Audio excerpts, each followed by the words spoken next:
There is a question that has been sitting at the bottom of British history for well over 1,000 years, buried under layers of invasion and conquest and rewritten memory, and almost nobody asks it out loud. Not because the question is unimportant. In fact, it might be one of the most important questions in all of European archaeology. The question is this: what happened to the people who were already in Britain when the Saxons arrived? Not the Romans, not the Celts who came before, the people who were living, breathing, farming, trading, worshipping, and raising children in the towns and villages of Roman Britain during the 4th and early 5th centuries. Where did they go? Because the archaeological evidence, the bones, the pollen records, the ruins, the silence in the soil, all of it points to something that should be impossible.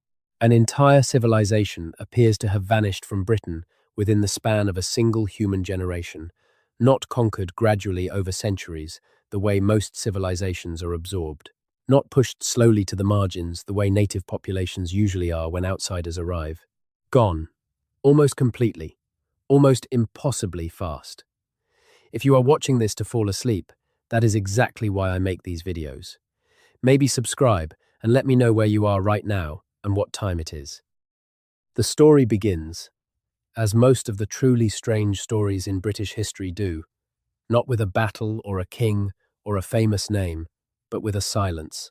A profound, eerie, archaeological silence that descends over Britain sometime around the year 410 and does not lift for roughly 200 years. When it finally does lift, when the pollen records and the soil layers and the bones and the collapsed buildings and the abandoned field systems and the choked watercourses start telling their story again, Britain is almost unrecognizable. The language has changed. The religion has changed. The crops have changed. The pottery has changed. The way people organize themselves into communities has changed. The old Roman towns, some of which were among the most sophisticated urban environments in the ancient world, are ruins. And the people who built them, the people whose grandparents and great-grandparents walked those streets and traded in those markets and worshipped in those temples, are simply not there anymore. Or if they are there, they have left no trace that archaeology has yet been able to find. This is the mystery of what historians sometimes call the end of Roman Britain, but that name does not quite capture it, because what happened was not simply the end of Roman Britain. Empires end all the time. Provinces shift allegiance. Armies withdraw. Administrators pack their bags and head for safer postings. What does not usually happen when an empire retreats is the near-total disappearance of the people who had lived under that empire for 3.5 centuries. Roman Britain did not just end. Something happened to the people of Roman Britain, something so complete, so fast, and so strange that even today, with every tool that modern archaeology and genetics and climatology can bring to bear on the problem, we still do not fully understand what it was. To understand the scale of what vanished, you first have to understand what was there. And what was there, by the 4th century, was extraordinary. Britain under Roman rule was not some backward province clinging to the edge of the known world. It was a complex, prosperous, deeply integrated part of the Roman Empire. It had cities, real cities, with forums and basilicas and bathhouses and amphitheatres and aqueducts and underfloor heating and mosaic floors. Londinium, which would eventually become London, had a population of somewhere between 40 and 60,000 people by the 2nd century.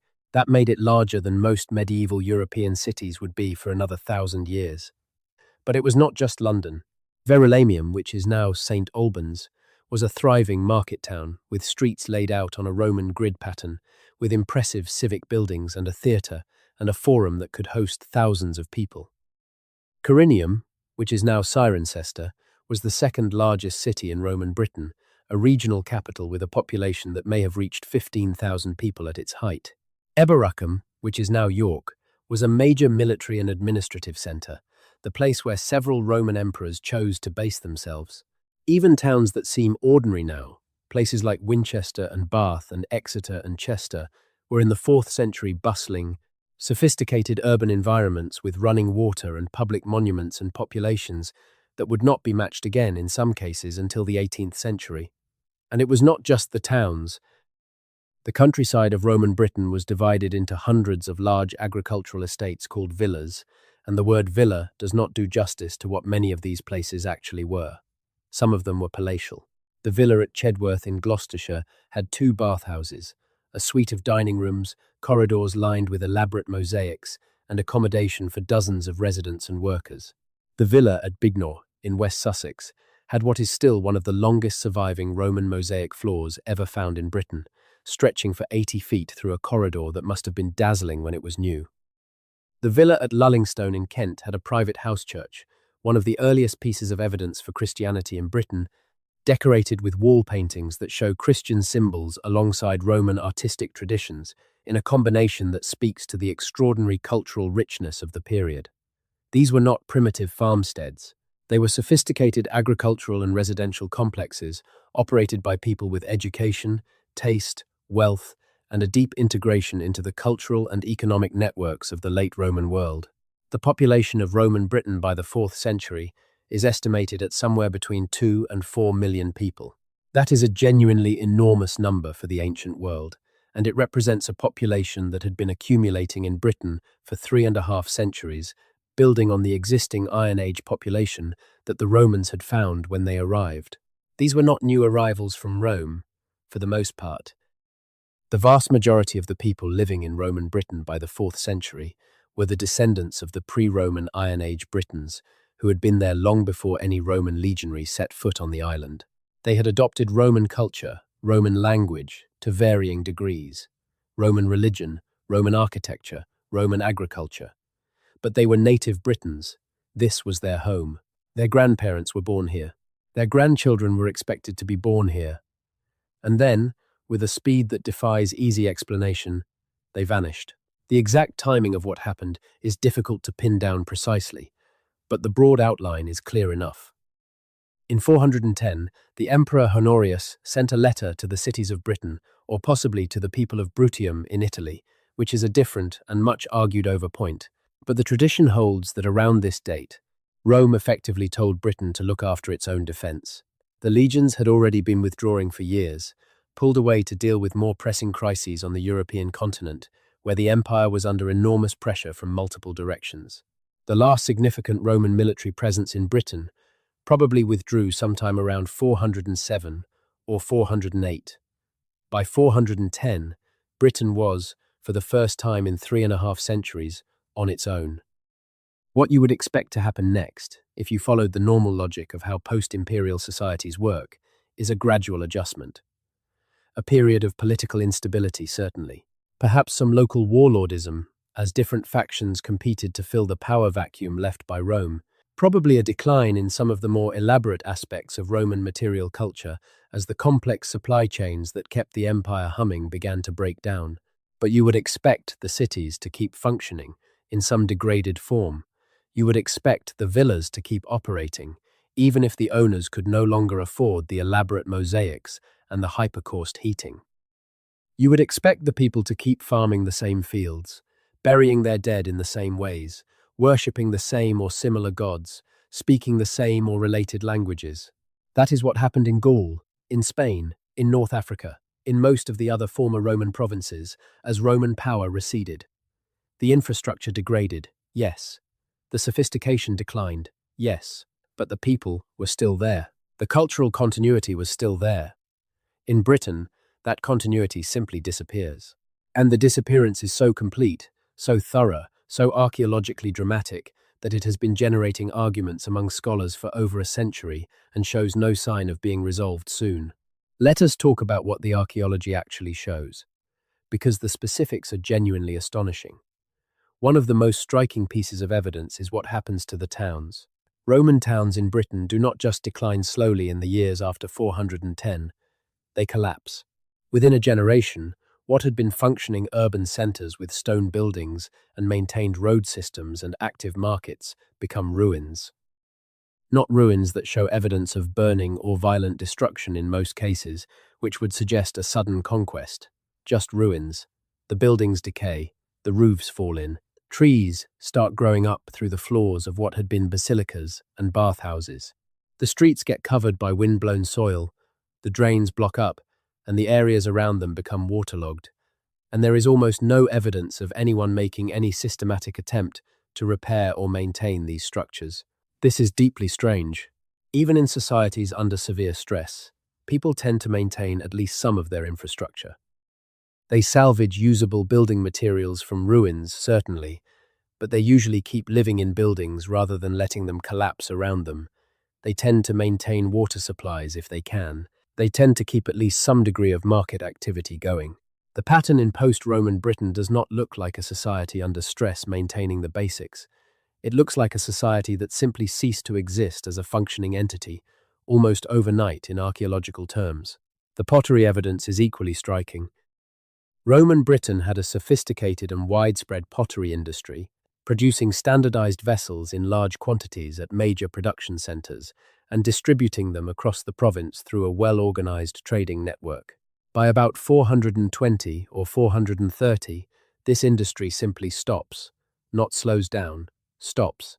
Production of wheel-thrown, kiln-fired pottery in Britain essentially ceases entirely for about 200 years. This is one of the most remarkable technological regressions in the archaeological record of any post-Roman province. In Gaul, in Spain, in North Africa, pottery production continues in some form after Roman control ends. The quality might decline, the distribution might contract, but the technology survives. In Britain, it disappears. When pottery production eventually reverts in Britain centuries later, it takes forms that show little or no continuity with Roman traditions. It is as if the knowledge of how to make pottery simply was not passed down. The coins stop at roughly the same time. The latest coins found in British contexts are generally from the reign of Honorius, the early 5th century. After that, nothing.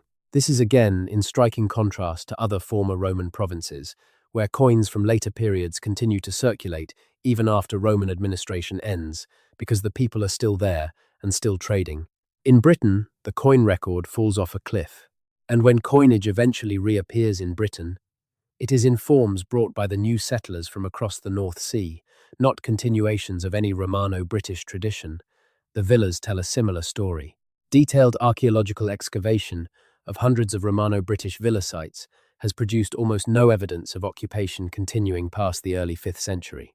This is extraordinary. These were substantial buildings on productive agricultural land. They should have been among the most desirable and useful pieces of real estate in Britain. Even if the elaborate features like the mosaics and the heated rooms were not maintained, you would expect people to keep living in the structures. And yet site after site shows evidence of rapid abandonment followed by collapse, with no clear evidence of later occupation until the Saxon period centuries later, by which point any remnants of the original buildings are usually so thoroughly buried and forgotten that the new settlers often had no idea they were building on top of them. Even the agricultural landscape shows evidence of dramatic change. The field systems of Roman Britain, which followed patterns established over centuries of intensive farming, were largely replaced in the post-Roman period by entirely different agricultural arrangements. Pollen records from the early 5th century show in many parts of Britain a dramatic reduction in cultivated pollen and a corresponding increase in woodland and scrub, suggesting that fields which had been farmed for generations were simply being abandoned and reverting to wild vegetation. This is not what you see in a society that is under pressure but surviving.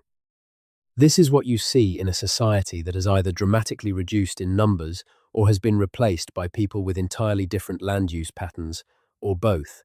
And then there is the linguistic evidence, which in some ways is the most striking of all. The language of Roman Britain was a mixture. The educated elite spoke and wrote Latin. The ordinary population probably spoke both Latin and British, a Celtic language that was the ancestor of Welsh and Cornish. These languages had been developing in Britain for centuries. They had deep roots. They had large numbers of speakers. They had cultural prestige, particularly Latin, which was the language of law, administration, religion, and high culture across the Roman world. When you look at the English language as it eventually develops in Britain, it shows almost no influence from either Latin or British Celtic, beyond a handful of place names and river names. This is a linguistic puzzle of enormous significance. Languages do not usually disappear this completely when populations are conquered or replaced. Almost every other language that has been absorbed or replaced by a conquering tongue has left substantial traces in the new language. Norman French left thousands of words in English. The language spoken in Britain before the Saxons arrived left almost nothing. How do you explain the almost complete linguistic replacement of British by early English? There are basically two possible explanations, and neither of them is comfortable. Either the British-speaking population was reduced so catastrophically in numbers that their language simply had no significant base of speakers left to influence the incoming Germanic speech, or the two populations, British and Saxon, remained so completely separate, so thoroughly segregated or hostile, that there was virtually no language contact between them for the crucial first generations during which English was establishing itself as the dominant tongue.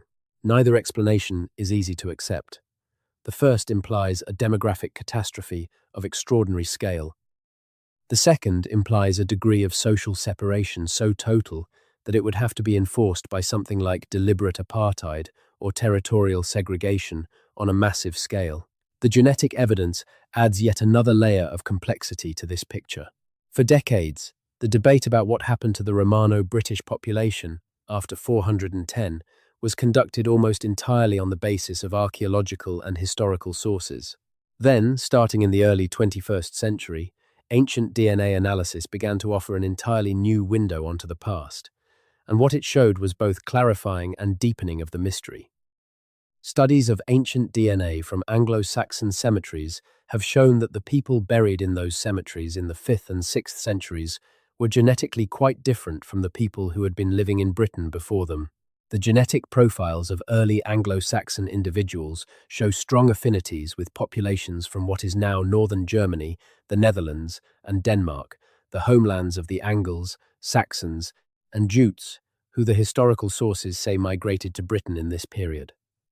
This part is not surprising. What is striking is the degree of genetic difference between these incoming populations and the Romano-British population that preceded them, and the speed with which the genetic profile of the British population shifts toward the new Germanic patterns.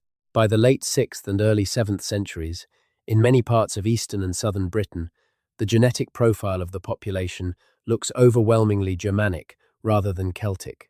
This does not prove that the Romano-British population was exterminated or completely expelled, but it does suggest that whatever happened, the demographic contribution of the pre-Saxon population to subsequent British genetics was far smaller than you would expect if the two populations had simply lived alongside each other and gradually merged. In some parts of Britain, particularly in the West, in Wales and Cornwall, and parts of the North, the genetic evidence for Romano-British and Iron Age Celtic ancestry remains much stronger. This geographical pattern fits with the historical and linguistic evidence, which suggests that British culture and language survived more robustly in the areas that remained outside or on the margins of Anglo-Saxon control. But it still leaves the central mystery unanswered. What happened to the people in the east and south, in the heartlands of Roman Britain, in the areas around London and along the Thames Valley, and across the rich agricultural land of East Anglia and the Midlands? Where did they go? Before we try to answer that question, it is worth sitting with it for a moment, because it is easy to let the academic framing of the problem distance you from the human reality of what it represents. We are talking about millions of people, farmers with children and parents and neighbours they had known all their lives, craftspeople who had learned their skills from their own parents and passed them on to their own children, priests and merchants and teachers and soldiers, people with names and memories and stories and futures they were planning. People who, in the year 400, had every reason to believe that their children and grandchildren would live and die in the same communities where they themselves had grown up. And then, within the span of a single human lifetime, within roughly 40 to 60 years, they were gone. Their communities were gone. Their language was going. Their pottery was not being made. Their towns were falling down around empty streets. Their fields were reverting to scrub. Their story was ending, and they did not even leave us enough evidence to be sure how it ended. That silence is one of the most haunting things in British history. And it is a silence that archaeology is only very slowly, very painstakingly, beginning to decode. The first explanation that historians reached for, and the one that dominated for a long time, was simple conquest. The Saxons came, The theory went, and they killed everyone. Or at least, they killed enough people and drove away enough others that the Romano-British population essentially ceased to exist as a significant presence in the areas they took over. This is the explanation embedded in some of the oldest written sources we have for the period. The monk Gildas, writing somewhere in the mid-6th century in a text called De Excidio et Conquestu Britanniae, which means On the Ruin and Conquest of Britain, described the Saxon invasions in apocalyptic terms. He wrote of fire that spread from sea to sea, of the destruction of cities, of the slaughter of priests at the altars of their churches, of the land being left a desolation. Gildas was not a neutral observer, and he was not writing history in any modern sense.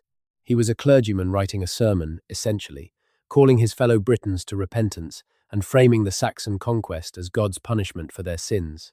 His account is rhetorical, biblical in its imagery, and probably considerably exaggerated for effect. But Gildas was writing within living memory of some of the events he described, and the broad picture he paints of large-scale violence and population displacement and the collapse of British urban civilization matches what the archaeology shows, even if the details cannot be verified. And there are other early sources, Welsh chronicles and Arthurian traditions, and the works of later writers drawing on now lost earlier documents that tell a similarly dark story of violence and loss.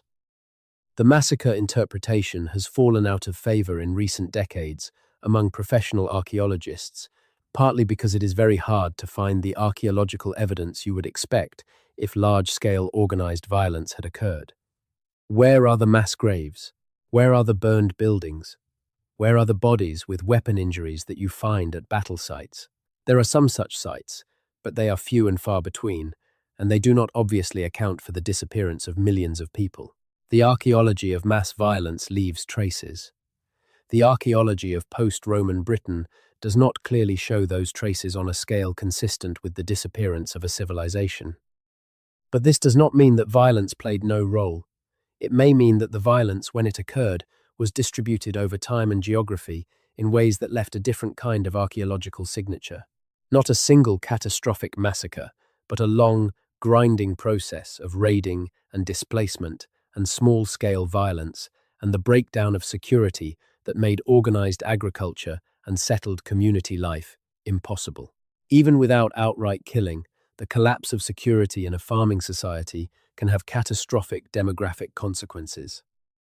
If you cannot safely farm your fields, because raiders may come at any time, if you cannot maintain the complex water management systems that Roman agriculture depended on, if the trading networks that allowed communities to survive local harvest failures break down, then hunger and disease can do the work of armies without leaving the same kind of archaeological signature.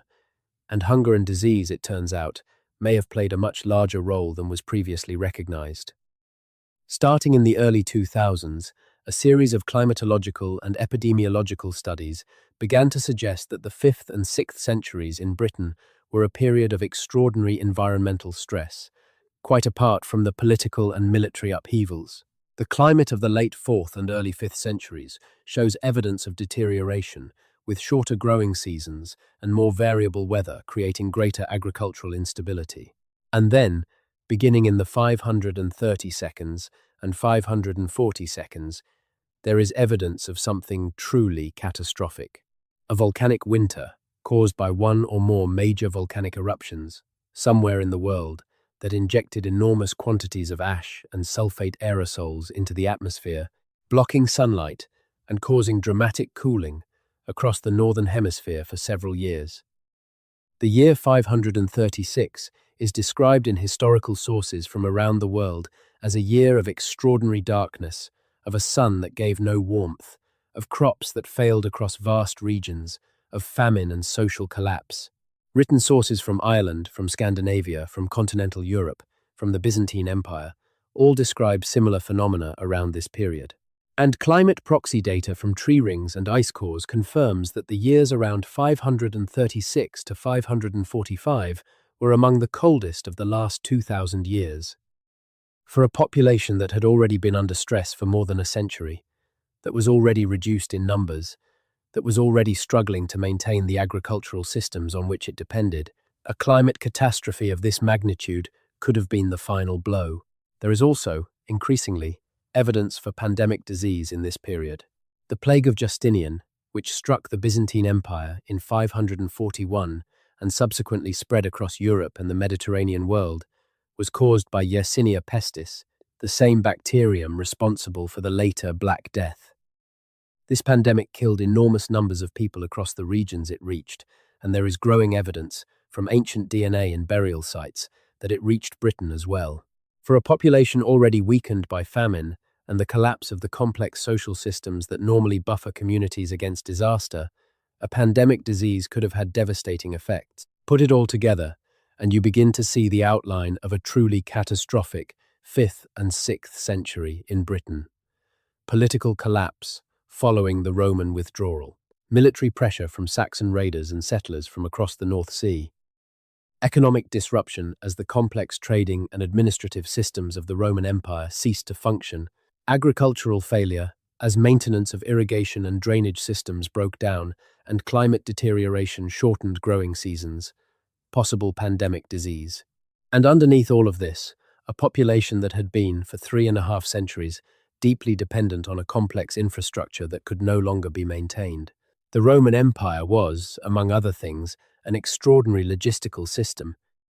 It fed, clothed, armed, and housed enormous populations in Britain and elsewhere, precisely because it had developed sophisticated mechanisms for moving goods and people and information across vast distances. When that system collapsed, the populations it had been supporting were left exposed to vulnerabilities they had forgotten how to manage on their own.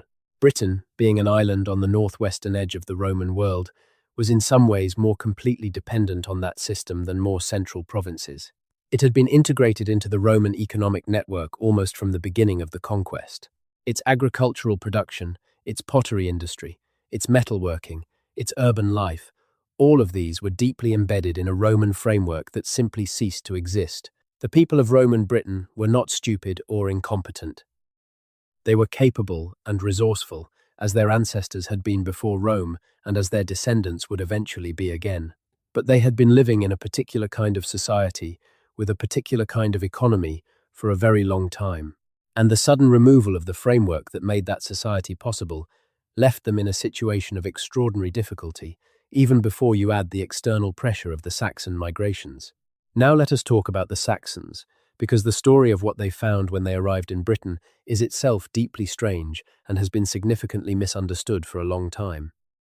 The traditional narrative of the Anglo-Saxon migration presents it as a large-scale, organized military conquest, an invasion in the modern sense, with defined armies, clear objectives, and decisive battles.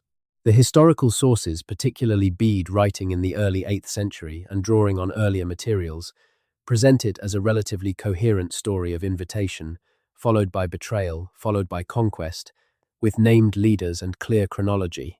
Bede tells us that the Britons, facing attacks from the Picts in the north, invited Saxon mercenaries to come and help defend them. The mercenaries, led by men named Hengist and Horsa, came and did their job, then turned on their employers and began the conquest of the island. It is a tidy story, and almost certainly a massive oversimplification of something far more complex, gradual, and chaotic. The archaeology suggests that the Saxon migration to Britain was not a single event or even a series of events planned and executed by coherent political entities. It was a long, complex process, beginning perhaps as early as the late 3rd or 4th century, with small-scale raiding and coastal settlement, and continuing through the 5th and 6th centuries in waves and pulses that varied enormously in character and scale, depending on the region and the period. Some of the early settlers in Britain were indeed mercenaries invited by Roman or post-Roman British authorities to help with military defence.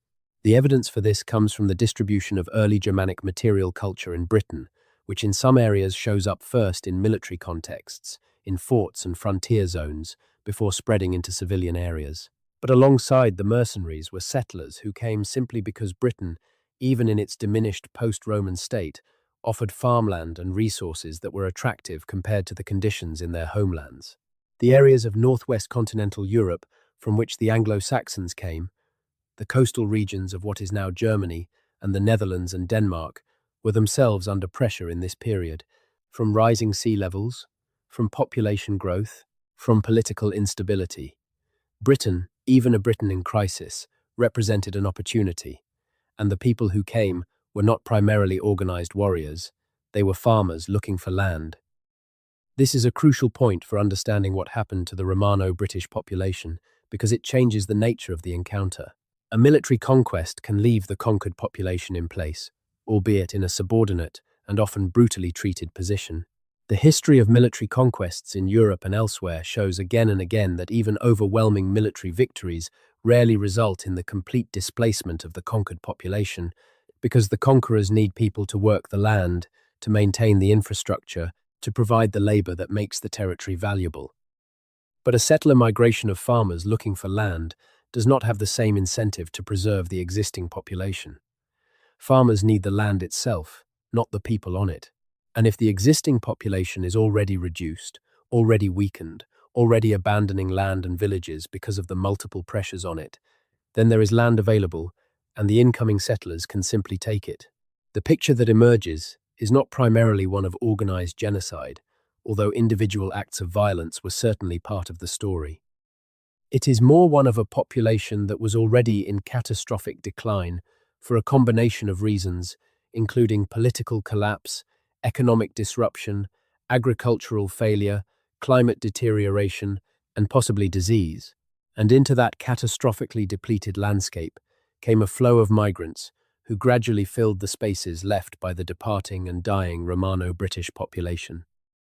The survivors of the British population, those who did not die and were not killed, and did not flee to the west or to Armorica in northwestern Gaul, which is now Brittany, and where there is clear historical and linguistic evidence for significant British migration in this period, found themselves surrounded by a new culture, a new language, a new social organization, in a minority so small and so socially marginal that they were largely absorbed within a few generations, leaving almost no cultural trace. This is a deeply disturbing picture, and it is made more disturbing by the fact that it largely happened in silence in a period before literacy had re-established itself in Britain, before anyone was keeping records, before anyone was writing down what was being lost. The people of Roman Britain did not leave us histories of their own destruction. They left us ruins and soil layers and pollen records and abandoned field systems and the DNA in ancient bones. They left us the negative space of their absence. There is one fragment of written testimony from within the period itself, from someone who appears to have lived through at least the early part of the catastrophe. It is a letter, or more precisely what scholars believe to be a draft of a letter, or a circular letter intended for multiple recipients, written by a man named Patricius, who we know better by his later name, Saint Patrick. Patrick was born in Britain sometime around the late 4th century, the son of a local official and the grandson of a priest, which tells us something about the late Roman Britain he grew up in, a Britain where Christianity was already well established, and where local administration was still functioning. He was kidnapped as a teenager by Irish raiders, an event that itself speaks to the breakdown of security in coastal Roman Britain, and spent years in Ireland as a slave before escaping and eventually becoming a bishop and missionary. Late in his life, he wrote a text called the Confession, which is partly an apologia for his life and partly a defense against critics, and it is one of the earliest texts written in Britain or by a Briton that has survived. And in it, you can hear, very faintly, the world he came from. Patrick writes about his father Calpurnius, a deacon and a decurion, which is a town councillor in the Roman administrative system, which tells us that even in the late 4th century, when Patrick was born, the Roman civic administration in Britain was still functioning well enough for his father to hold a Roman municipal office. He writes about his family's estate, their villula, their small country property, again a recognizable element of late Roman provincial life. And he writes about the world he left and then came back to, a world that was clearly already changing, already under pressure. Patrick himself eventually left Britain for Ireland and never returned to live there permanently. His confession does not describe the collapse in any direct way, but it preserves a fragment of the voice of a man who grew up in the last generations of functional Roman Britain, and in that sense it is invaluable. The other fragment of written testimony from near the period is Gildas, who we have already mentioned.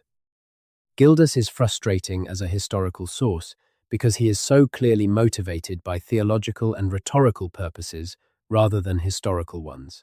But he does tell us things that match the archaeological record in interesting ways. He describes the Saxon raiders as coming from the east, from across the sea, which is geographically accurate.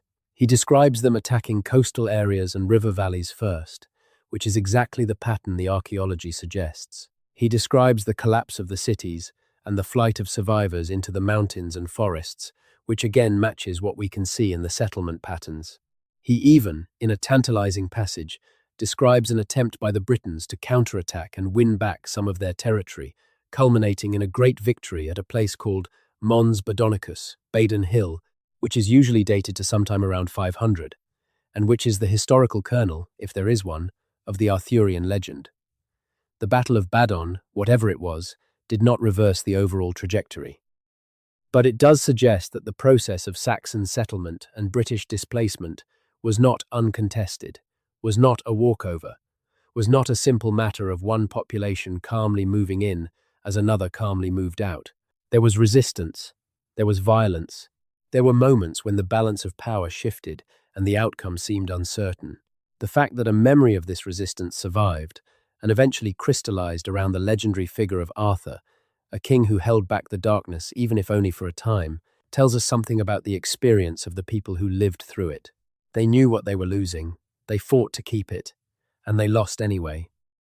Let us shift focus for a moment, from the big picture of population collapse and military pressure, to the smaller scale, to the level of the individual community, the individual farm, the individual family, because this is where the human reality of what happened becomes most vivid and also most mysterious.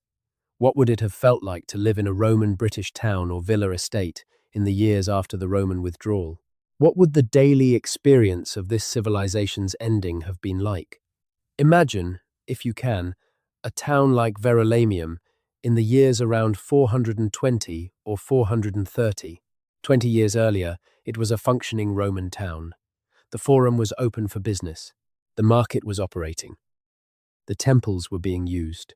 The streets were being maintained. The water supply, fed by an aqueduct from springs several miles away, was flowing. Now, in 420 or 430, things have changed. The Roman administration is gone. There is no governor, no tax collector, no magistrate drawing on the authority of the empire.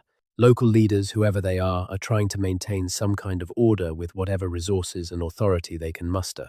The trading networks that used to bring pottery and wine and olive oil and fine metalwork from across the empire have collapsed.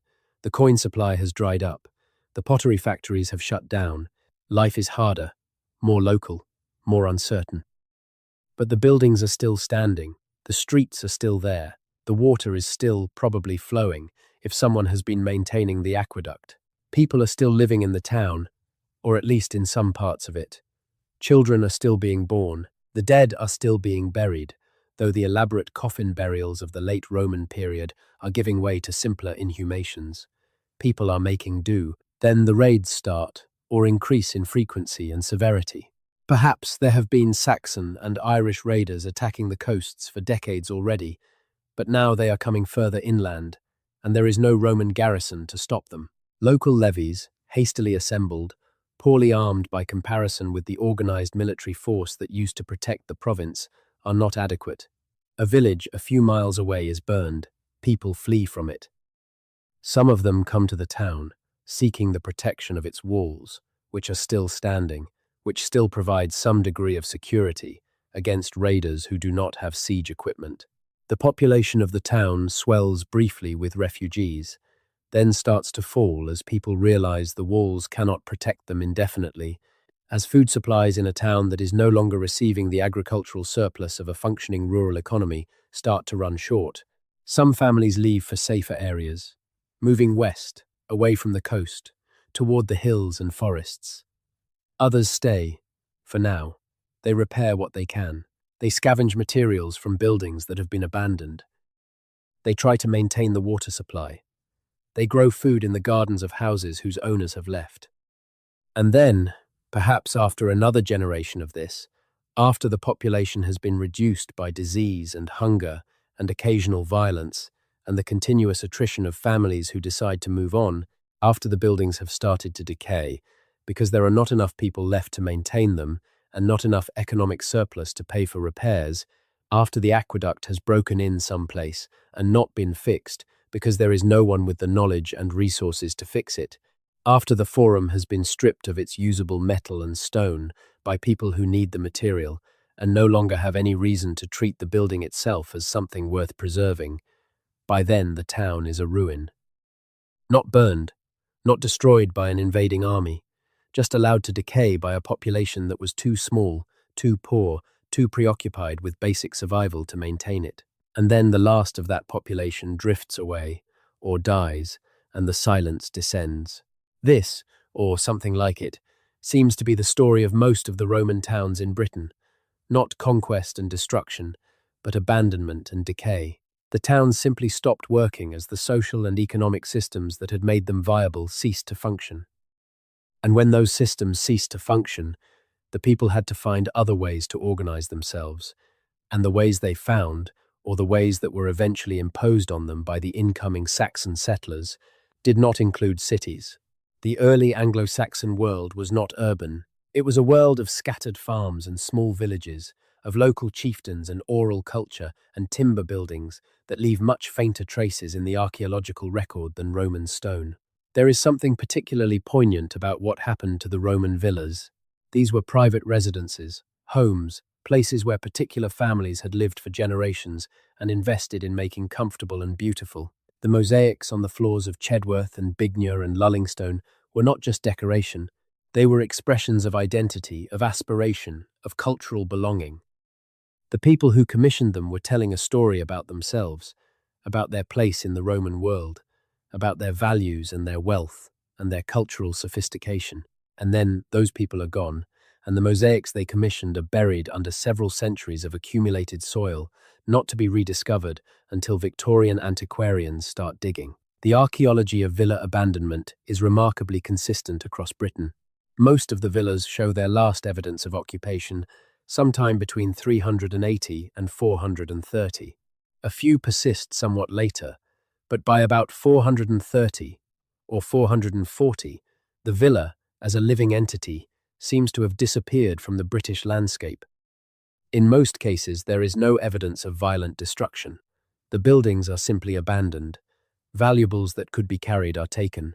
Heavy or bulky items are left. Furniture rots. Roofs fall in. Plaster crumbles. The elaborate underfloor heating systems, the hypercausts, fill with rubble and soil. The beautiful mosaic floors are covered by the debris of collapse, and then by windblown soil, and then by grass, and eventually by whatever vegetation establishes itself on what is now an open piece of ground, because the walls above the floor have long since fallen. Sometimes the abandonment is sudden enough that things are left behind that no one would voluntarily leave, which suggests genuine crisis. There are hordes of coins and valuables buried at or near villa sites that were never retrieved, which is an archaeological signature of people who buried their wealth in the expectation of returning and never came back. There are skeletons found in odd positions in some villa sites, people who died in circumstances that did not allow for proper burial by whoever remained. There are domestic assemblages, the everyday objects of household life, abandoned in ways that suggest hurried departure rather than planned moving on. These are small, fragmentary glimpses of crisis, of moments when something changed very suddenly and people did not have time or opportunity to take everything or do everything they would normally do. Then there are the hoards. Britain, from the late Roman period, has produced an extraordinary number of buried hoards, collections of coins and precious metal objects buried in the ground and never recovered. The Hoxne hoard, found in Suffolk in 1992, is the largest collection of late Roman gold and silver ever found in Britain, containing over 14,000 coins and over 200 gold and silver objects, including gold jewelry, silver spoons, and silver plate. It was buried sometime around 407 to 408, right at the moment of Roman withdrawal. It was never retrieved. Whoever buried it in the expectation of coming back, and never did. The Mildenhall treasure, the Water Newton treasure, the Thetford treasure, the Hoxne hoard. These are just the most spectacular examples of a pattern that repeats itself across Britain in the late 4th and early 5th centuries. People burying their most precious possessions and not coming back to dig them up. People who either died or fled or were prevented from returning in circumstances that we can no longer reconstruct. What were those circumstances? The hordes do not tell us directly. They tell us that something happened, something sudden enough that people could not or did not retrieve what they had buried. They might have been buried in anticipation of a Saxon raid that actually happened and killed or captured the people who buried them. They might have been buried by people who fled the area and then found themselves unable to return, perhaps because the area fell under Saxon control before they could go back. They might have been buried by people who subsequently died of disease or starvation before they could retrieve them. The hordes are the material residue of specific moments of crisis, of specific families in specific circumstances making decisions under pressure, and they are among the most haunting artifacts of the period precisely because of what they do not tell us. One of the most interesting debates among historians of this period concerns the question of continuity versus discontinuity, and it has become more nuanced in recent years as new evidence has accumulated. The old view, which dominated until relatively recently, was that the transition from Roman Britain to Anglo-Saxon England was essentially a clean break, a total replacement of one culture, one population, one way of life by another. This view, associated particularly with the influential work of the archaeologist Edward Thompson and historians writing in the mid-20th century, saw the Anglo-Saxon migration as essentially an extermination of the Romano-British population, or at least such a thorough domination of them that they left no significant cultural trace. The more recent view, influenced by new genetic evidence and by more careful analysis of the archaeological record, is more complicated. Yes, there was massive disruption. Yes, there was significant population replacement, particularly in eastern and southern Britain. Parges. Yes, the scale of cultural discontinuity in Britain was much greater than in other former Roman provinces, but the picture was not completely uniform. In some areas, and in some contexts, there are traces of continuity, of Romano-British people and practices surviving and even influencing the incoming Saxon culture, even if those traces are faint and fragmented. The place names of Britain offer one window into this complexity.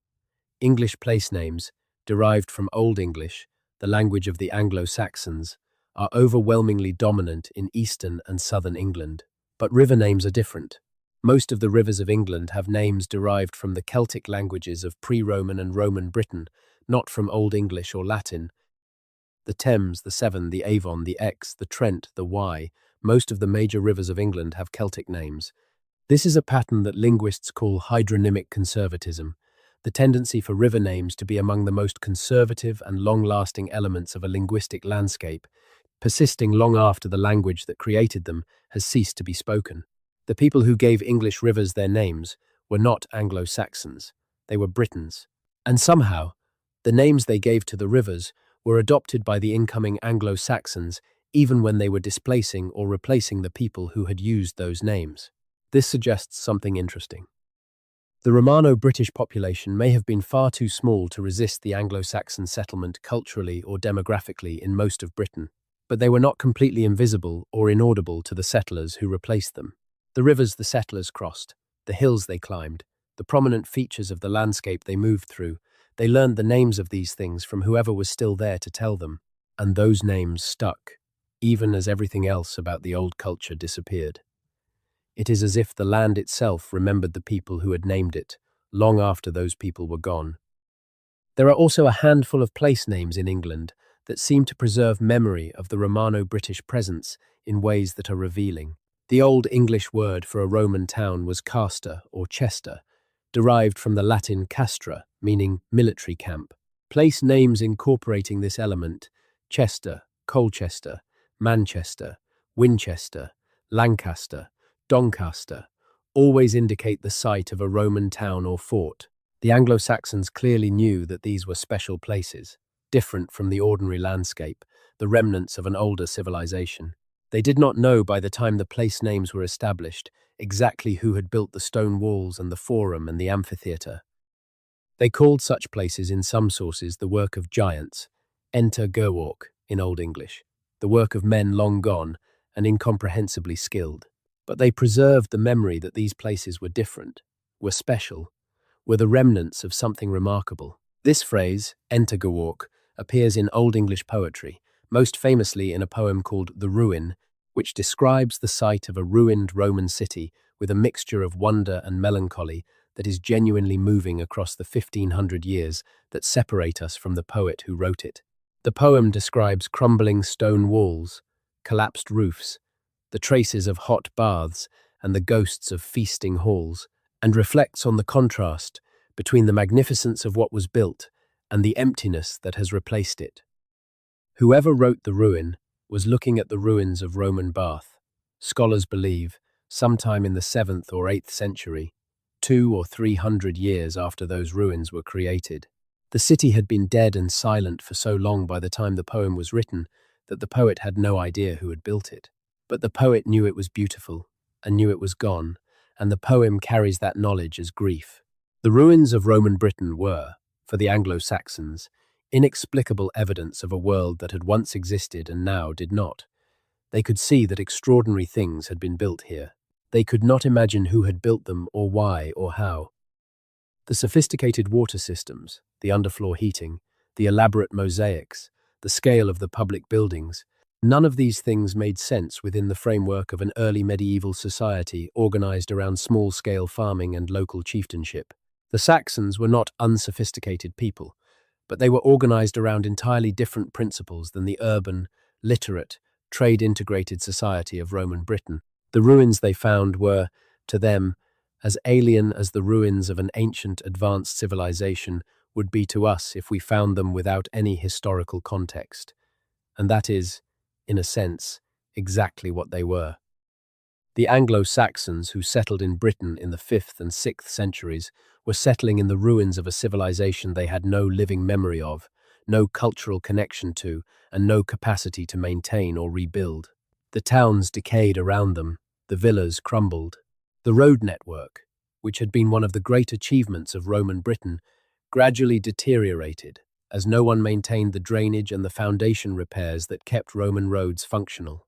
The aqueducts broke, the bridges rotted, the administrative structures that had organized the collection and distribution of agricultural surplus vanished, and Britain retreated, in terms of population density, economic complexity, technological sophistication, and cultural continuity, to a level that in some respects represented a regression of several centuries.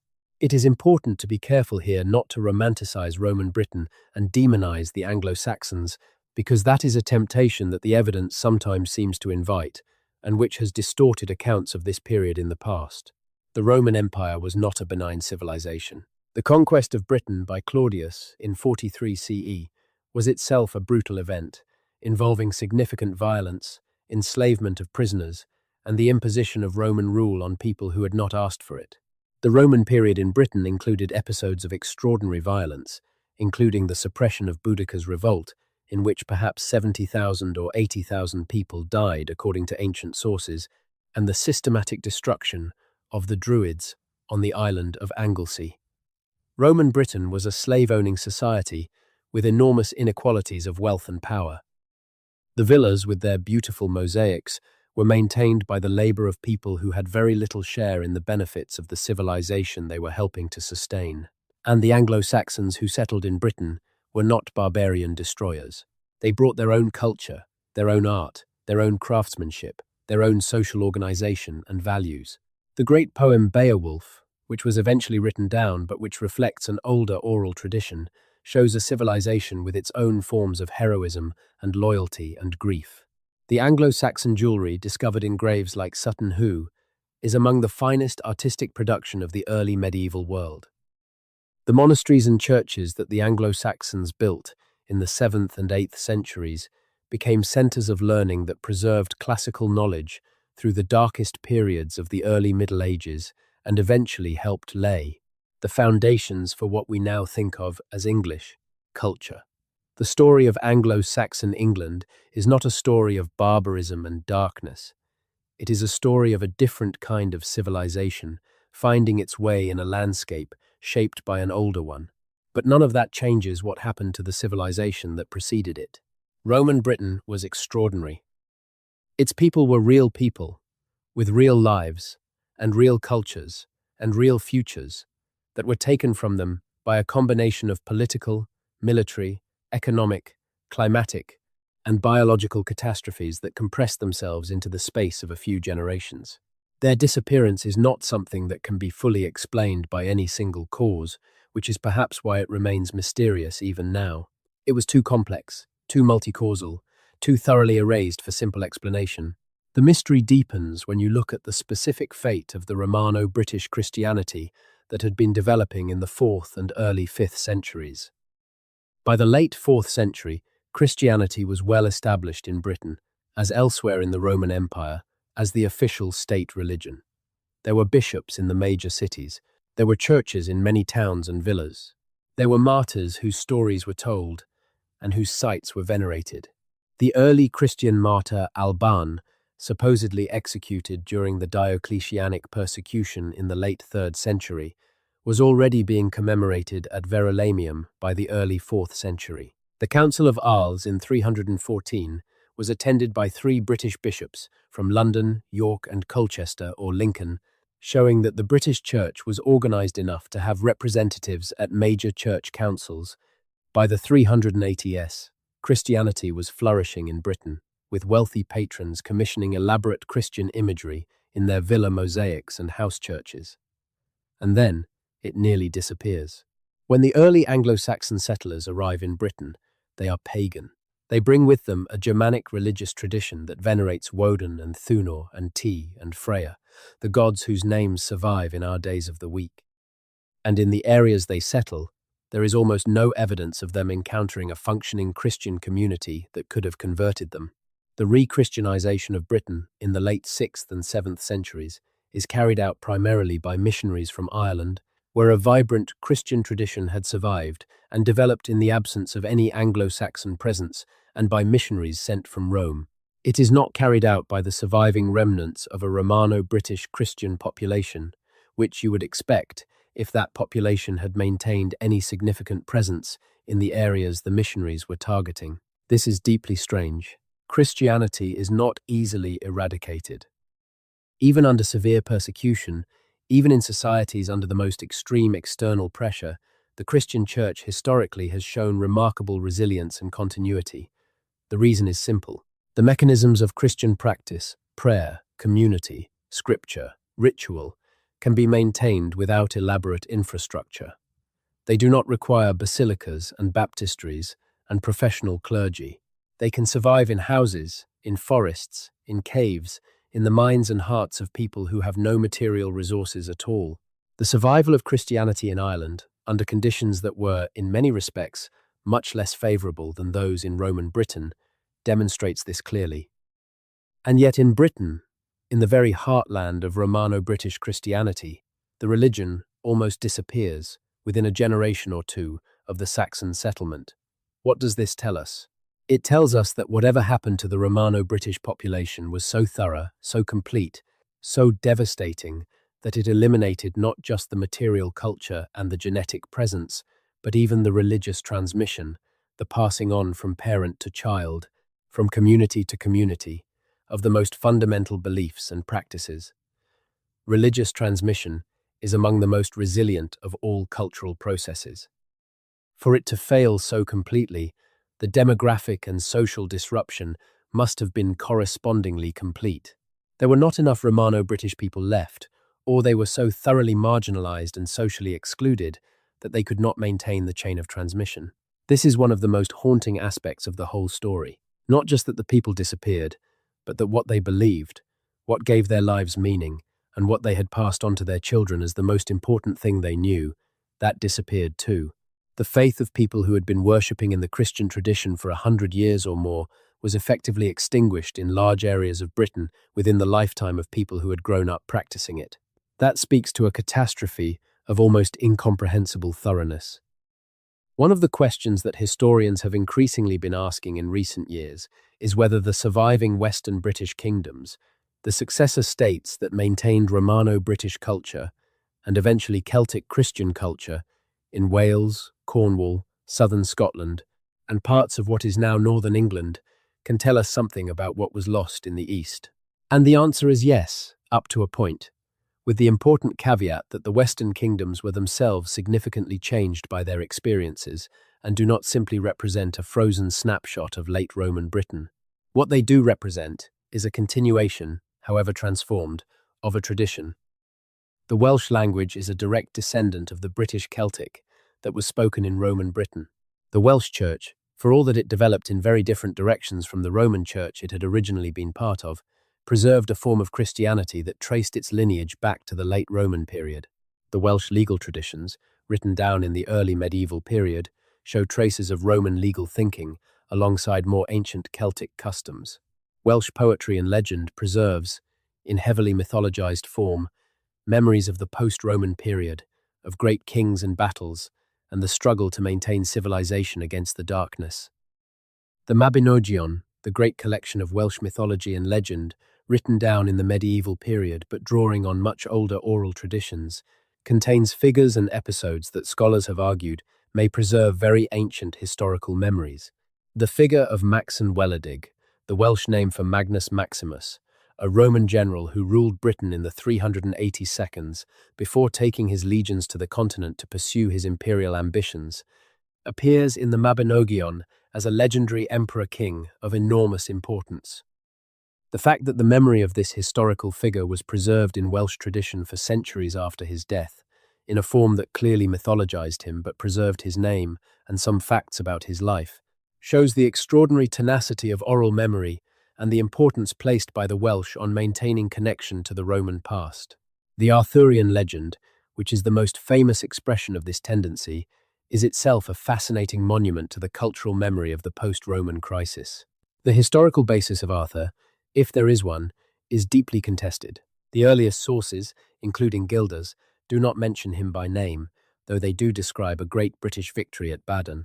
The slightly later source Nennius gives Arthur a role as a military leader, Dux Bellorum, at a series of battles against the Saxons, but the account is confused and probably drawing on multiple sources of varying reliability.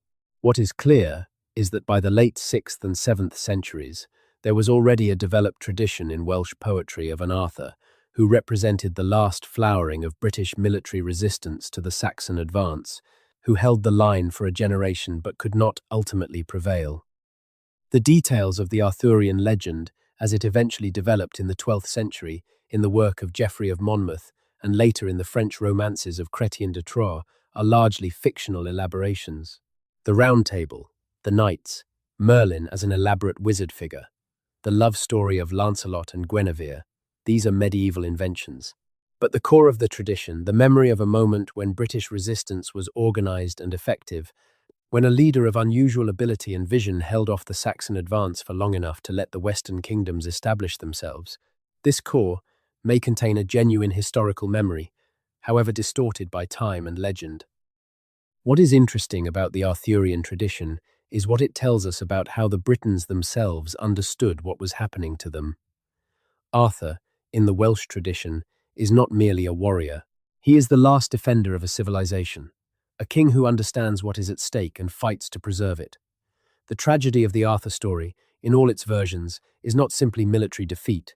It is the failure to pass something on, to ensure continuity, to prevent the darkness from closing in. Arthur fights and wins for a time, but in the end, the light goes out and Britain falls. The legend ends in loss and exile and the fading of a world that could not be saved. This is the story the Britons told about themselves, and it is one of the most remarkable examples in all of literature of a people consciously processing their own cultural destruction and encoding that processing in narrative for future generations. The Welsh, who first told Arthurian stories in the 6th and 7th centuries, knew they had lost something irreplaceable. They could see the ruins of Roman civilization around them. They could hear the Old English being spoken across a border that was slowly moving westward. They were living the afterlife of a catastrophe, and they were trying to make sense of it. The Irish experience offers an interesting parallel and contrast. Ireland was never conquered by Rome, which means that the disruptions of the post-Roman period did not affect it in the same way. Ireland, in the 5th century, was developing its own complex culture, heavily influenced by its contacts with Roman Britain and with the Christianity that reached it from Britain, but organized on entirely different principles. It was a society of small kingdoms, of cattle-based wealth, of elaborate oral literary traditions, of a druidic and then a monastic religious culture.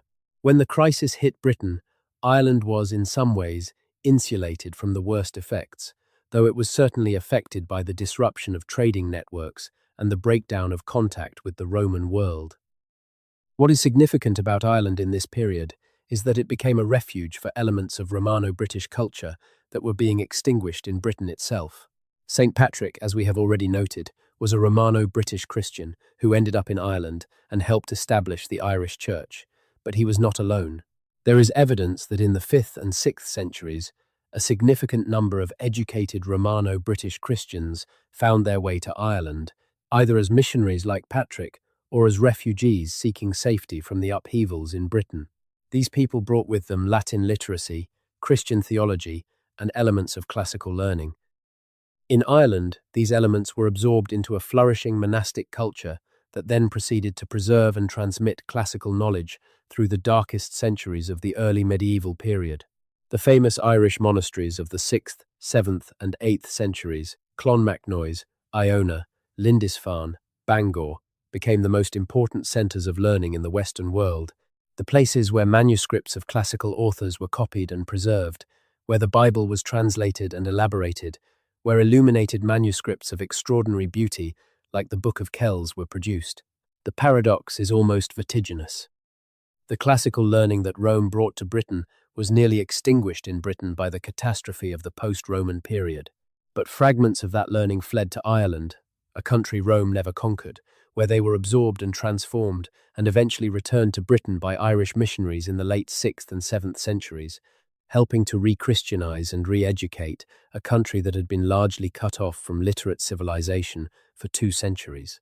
The torch that Rome lit in Britain was nearly extinguished in Britain, survived in Ireland, and was carried back to Britain by Irish monks.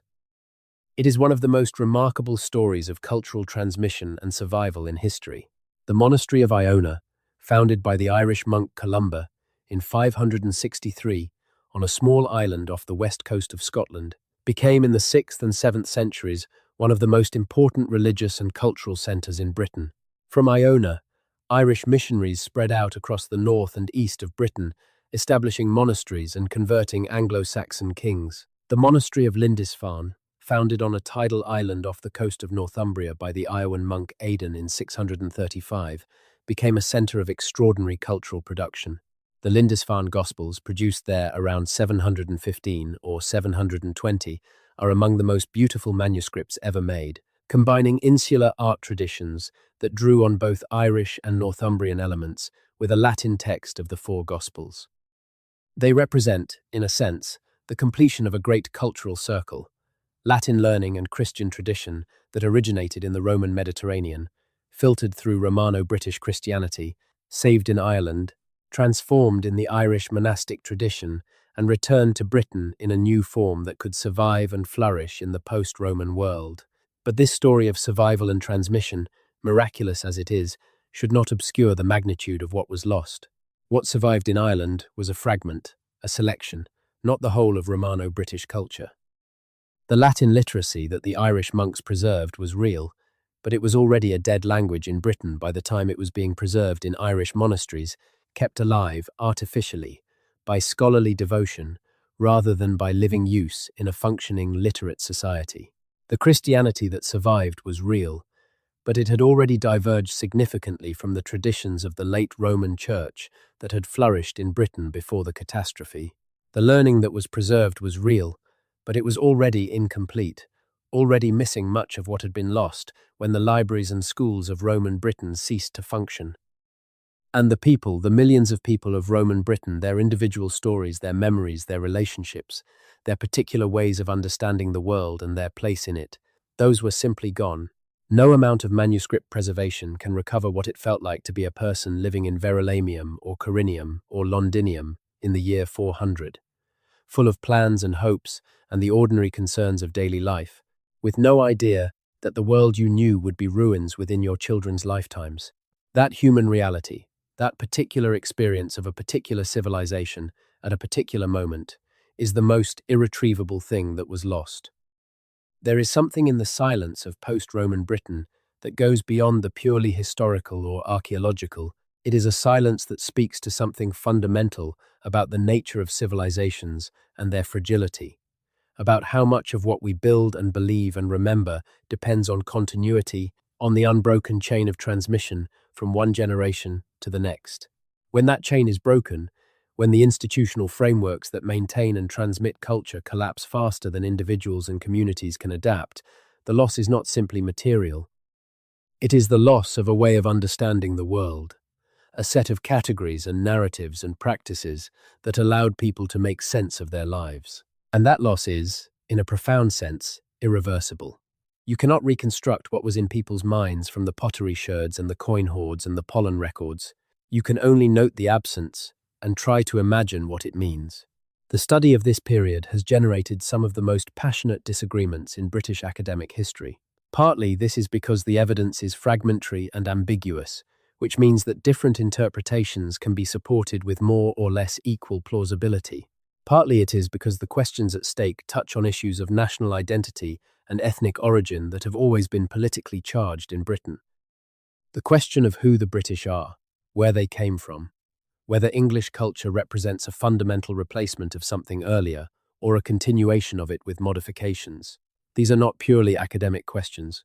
They connect to ongoing debates about immigration and identity and what it means to be British. The early 20th century saw a period when the narrative of complete Anglo-Saxon replacement dominated and was used to support particular political and even racial ideologies about the character of the English people. The reaction against this narrative in the later 20th century went perhaps too far in the opposite direction, minimizing the scale of the demographic and cultural disruption in order to emphasize continuity and downplay the element of displacement and conquest. The most recent generation of scholarship, drawing on new genetic and environmental evidence, is trying to find a more nuanced middle ground, acknowledging both the scale of the disruption and the complexity of what survived.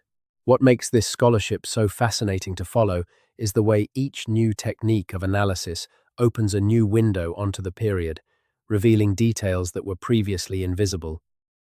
Ancient DNA analysis is still in its early stages as applied to this particular problem, but it is already transforming our understanding of the population genetics of the transition from Roman to Anglo-Saxon Britain. Climate proxy data from tree rings and ice cores is allowing researchers to map the environmental context of the period with a precision that was unimaginable even 30 years ago. Isotope analysis of bones from burial sites can reveal where individuals spent their childhood, allowing researchers to track migration patterns at the level of individual people rather than just populations. Each of these techniques is a different kind of window, and each one reveals something different. The picture that is emerging is not simpler than the earlier narratives. If anything, it is more complex, more varied, more dependent on local circumstances and specific chronologies than the broad stroke accounts of either wholesale replacement or unbroken continuity. What happened in East Anglia was not the same as what happened in Kent. What happened in the Cotswolds was not the same as what happened in Northumbria. The 5th and 6th centuries in Britain were not a single event, but a series of overlapping and interacting processes, playing out differently in different places and at different times, and leaving behind a landscape that showed enormous variation in the degree of continuity and disruption from one locality to another. This complexity is, in some ways, the most important discovery of recent scholarship. The easy stories, the story of total extermination and complete replacement, and the story of peaceful accommodation and gradual merging, are both wrong, or at least both too simple. What actually happened was something more difficult to grasp, more resistant to narrative, more truly catastrophic in its complexity. A civilization of several million people, built over 3.5 centuries of Roman rule on foundations that went back much further, was reduced within 2 or 3 generations to scattered survivors, whose influence on the culture that replaced it was marginal in most areas and significant only in the far west, where they held on longest. The mechanisms of this reduction were multiple and interacting and not fully understood.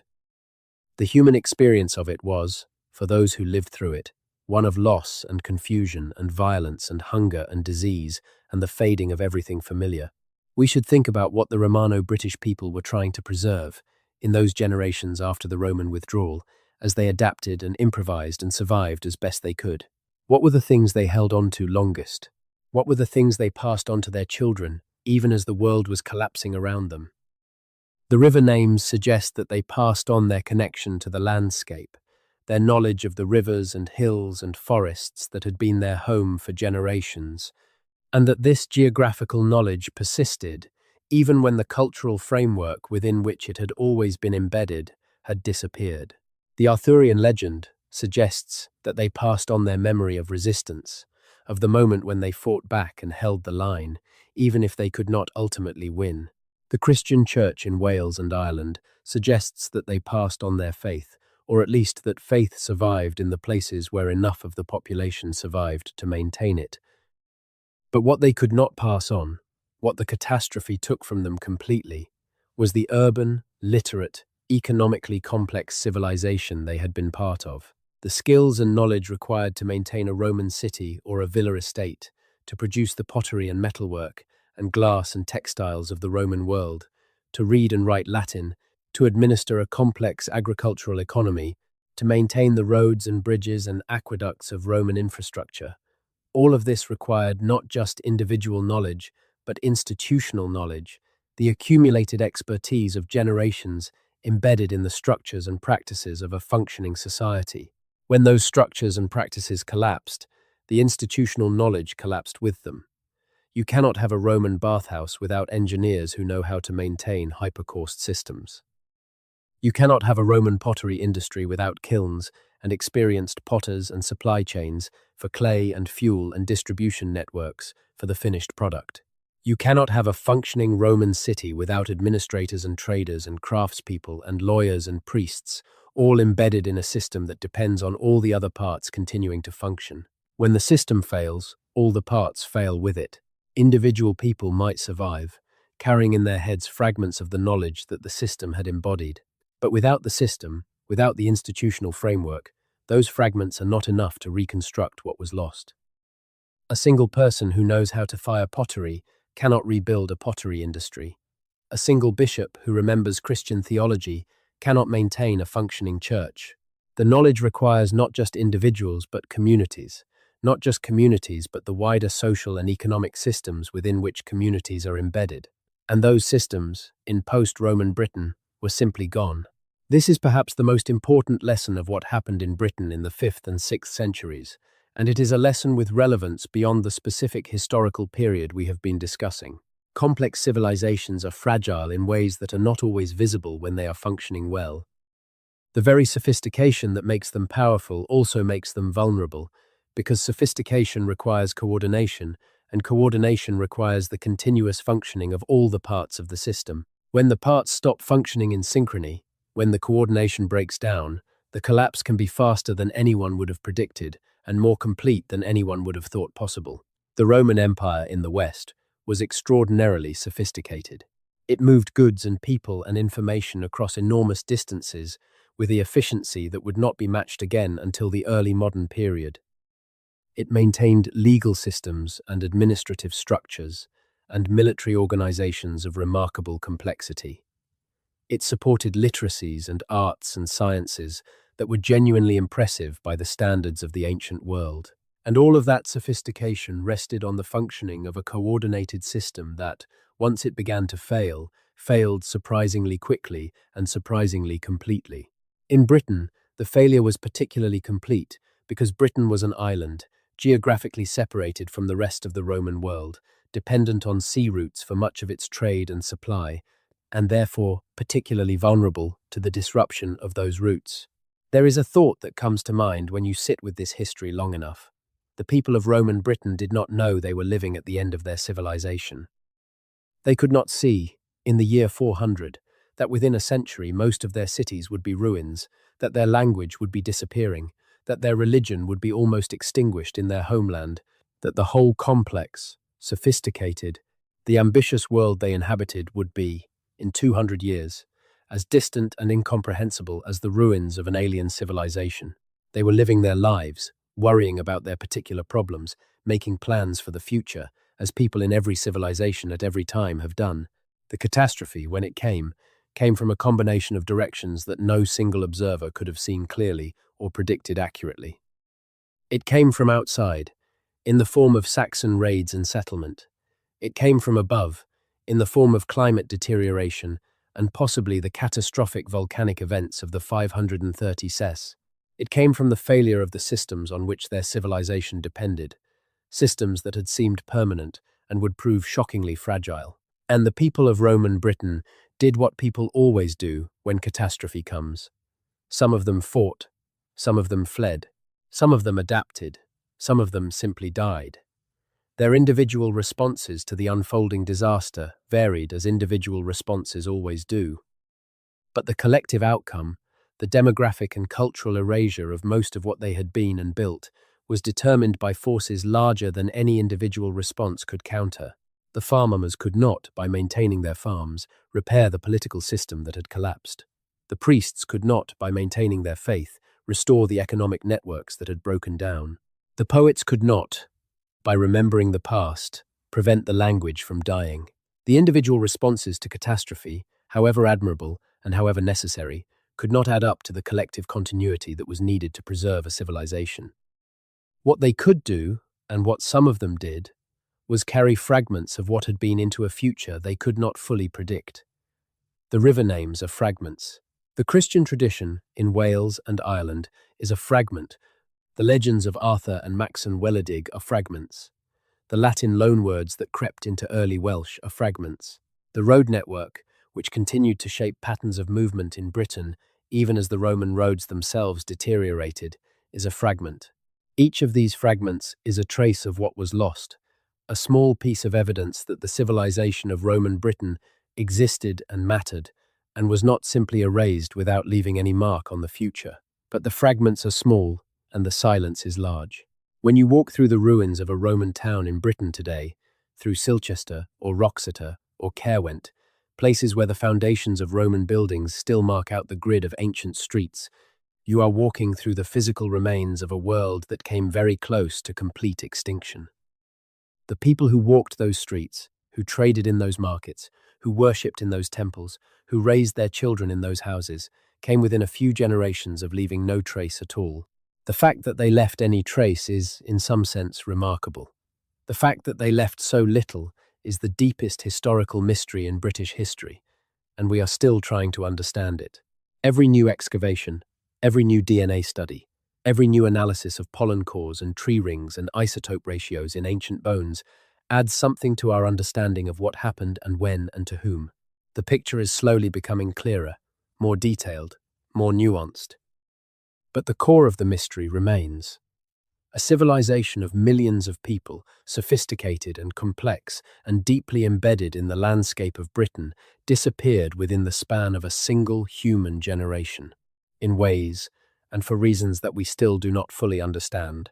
And the world that replaced it, for all that it eventually produced its own extraordinary culture, its own literature and art and religion and law, was in crucial respects a different world, built on different foundations, organized according to different principles, shaped by different histories. The Britain that exists today is, in its deepest cultural and linguistic foundations, more Anglo-Saxon than Roman. The English language, which is the language of the largest community of people who think of themselves as British, is descended from Old English, the language of the Anglo-Saxon settlers, not from Latin or British Celtic. The legal and administrative traditions of England trace more directly to Anglo-Saxon custom than to Roman law, even though Roman legal concepts eventually re-entered English jurisprudence through the Norman conquest and through the influence of the Church.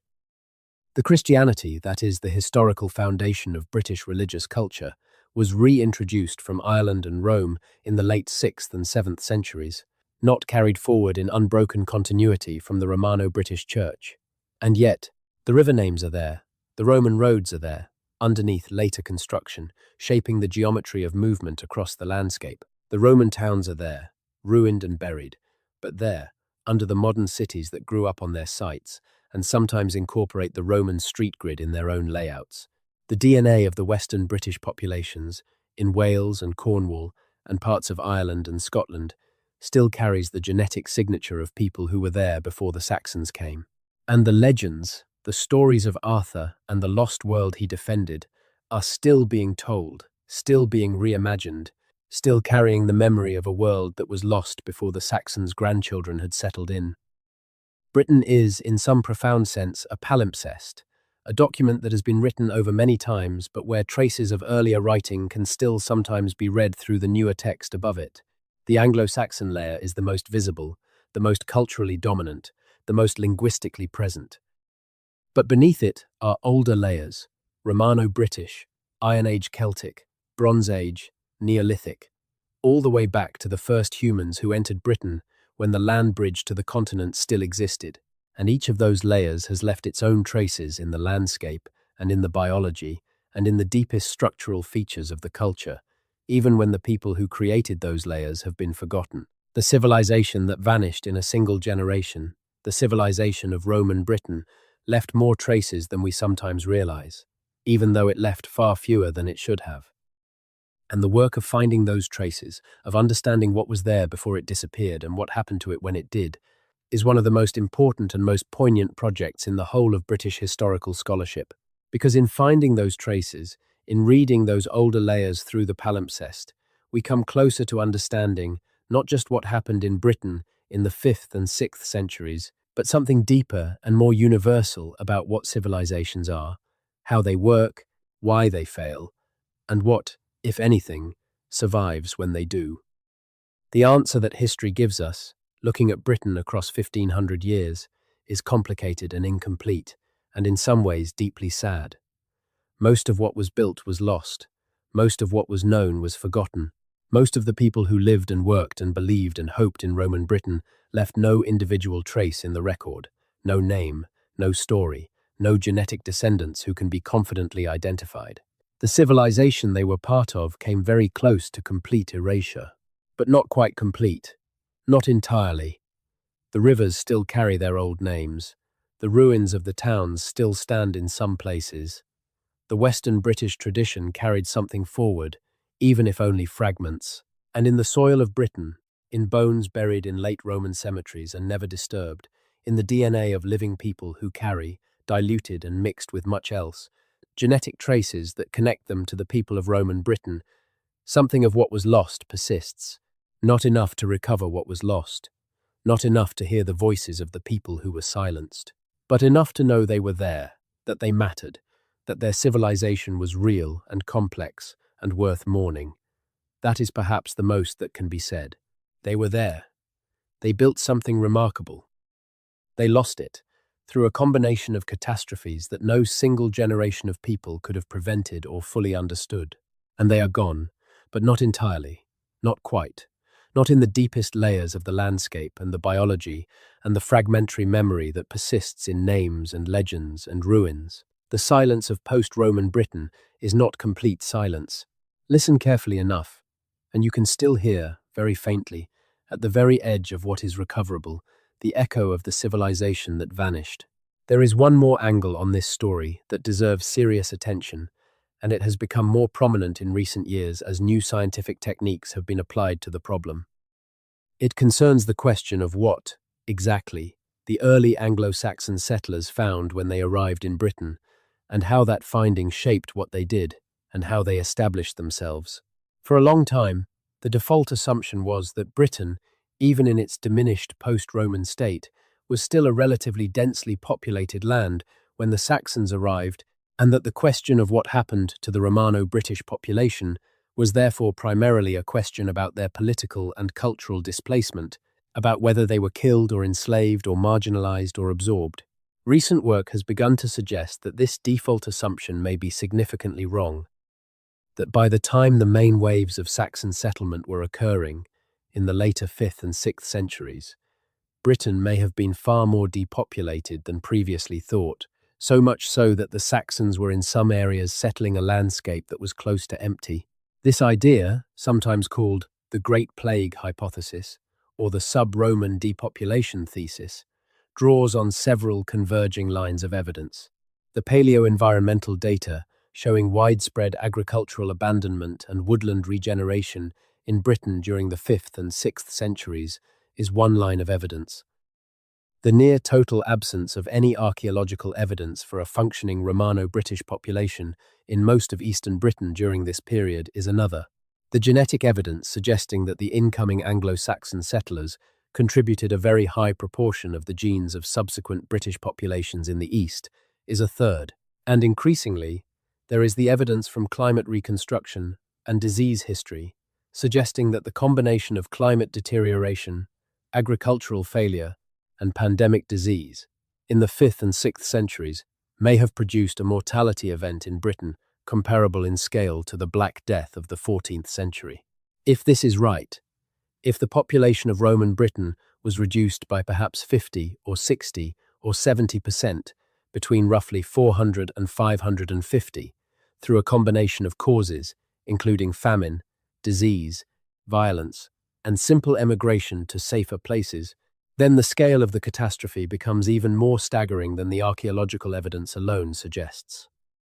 And the story of what the Saxons found when they arrived becomes not a story of conquest and displacement, but a story of settlement in a landscape that was, in many areas, genuinely available because its previous inhabitants had died or fled.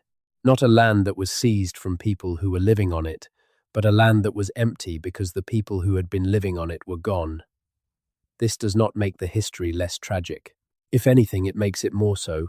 A population that was reduced by plague and famine to a fraction of its former size was not in a position to resist settlement, even if it had wanted to. The survivors of a catastrophic mortality event are in a state of profound vulnerability, struggling to maintain basic social functioning with depleted numbers, diminished resources, and the psychological shock of having lost much of everything they knew. Into that vulnerability came a flow of settlers from across the North Sea, settlers who were bringing their own children and their own culture and their own plans for the land, and who encountered too little organized resistance to stop them. The details of individual encounters between Romano-British survivors and incoming Anglo-Saxon settlers in those years when the two populations were first in contact in any given area are lost to us. We do not have their stories. We do not know what they said to each other, what deals were struck or not struck, what violence occurred or was avoided, what the daily experience of living through the transition was like from either side. We have only the macro-scale evidence of archaeology and genetics and paleo-environmental science, which tells us about populations and trends and large-scale processes, and we have the fragmentary and often unreliable testimony of written sources composed decades or centuries after the events they describe. But we can try to imagine.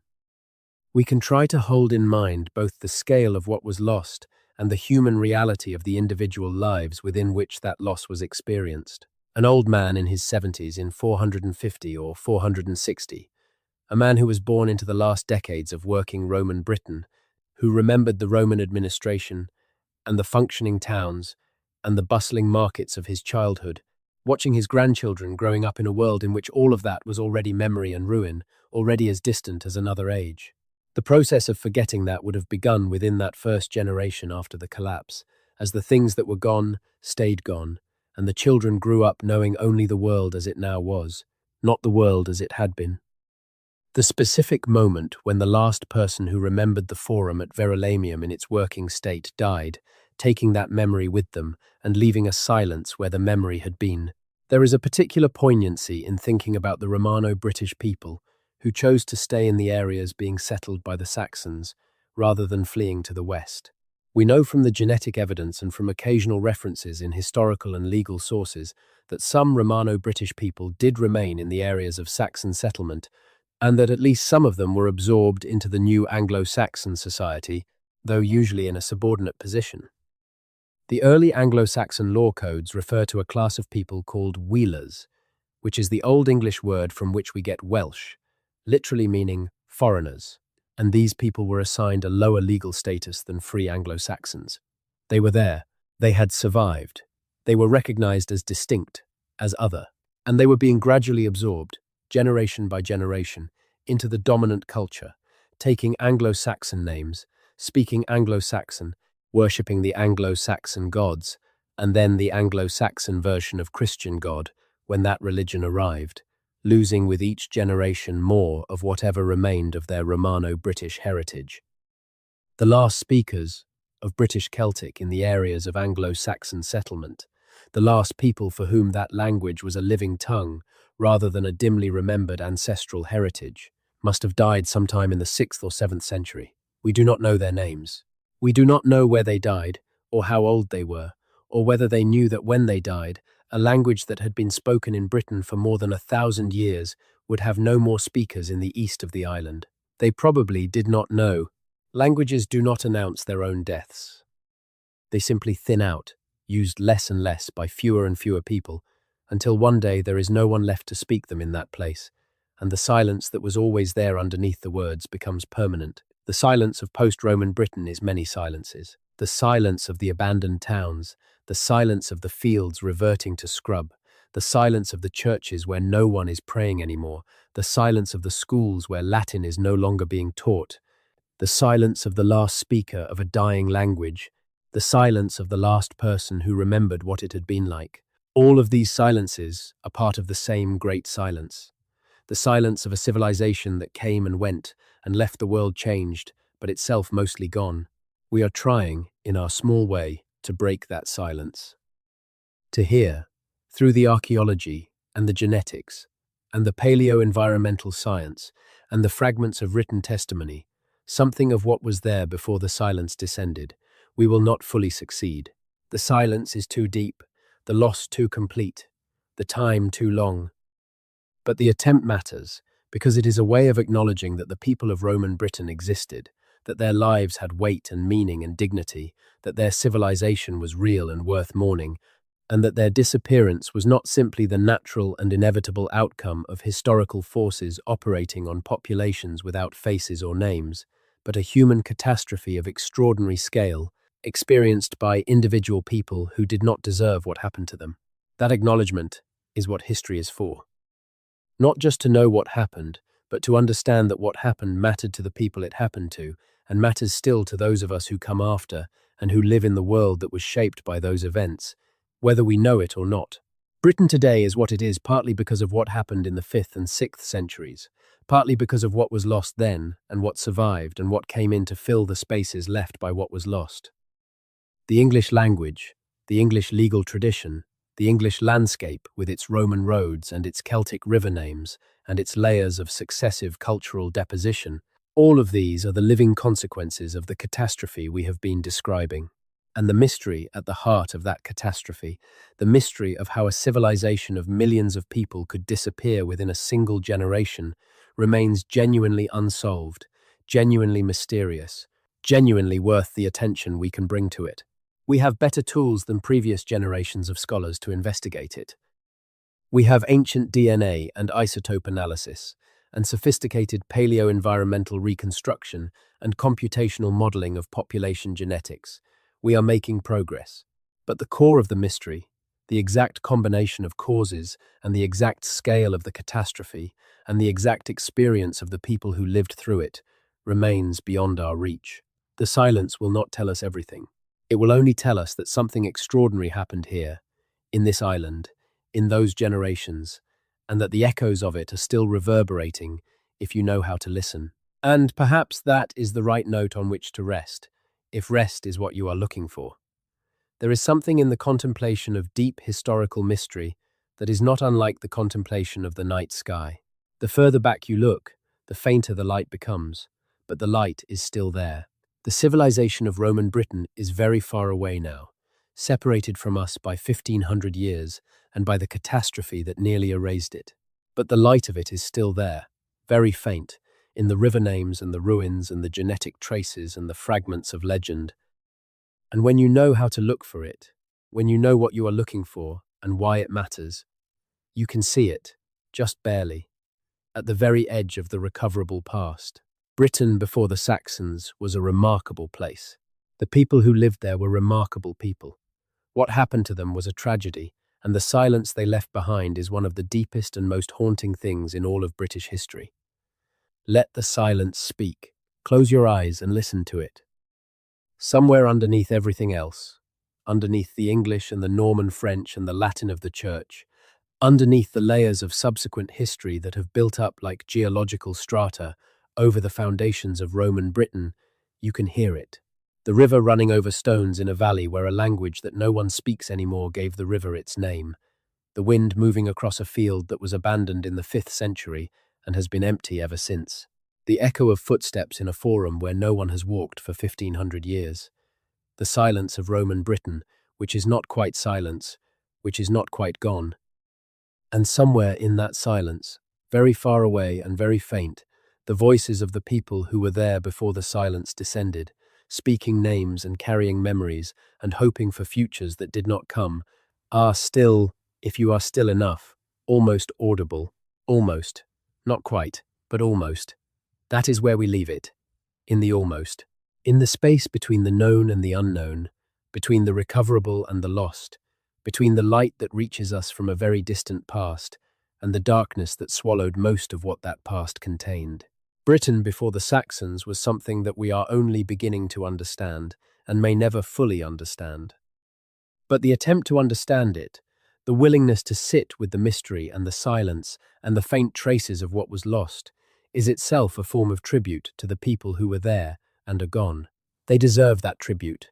They deserve to be remembered, even imperfectly, even in fragments, even in the echo of a name that survives long after the civilization that created it has been forgotten. Rest now. The rivers are still running. The ruins are still there. The silence is still speaking. Let it carry you into the dark.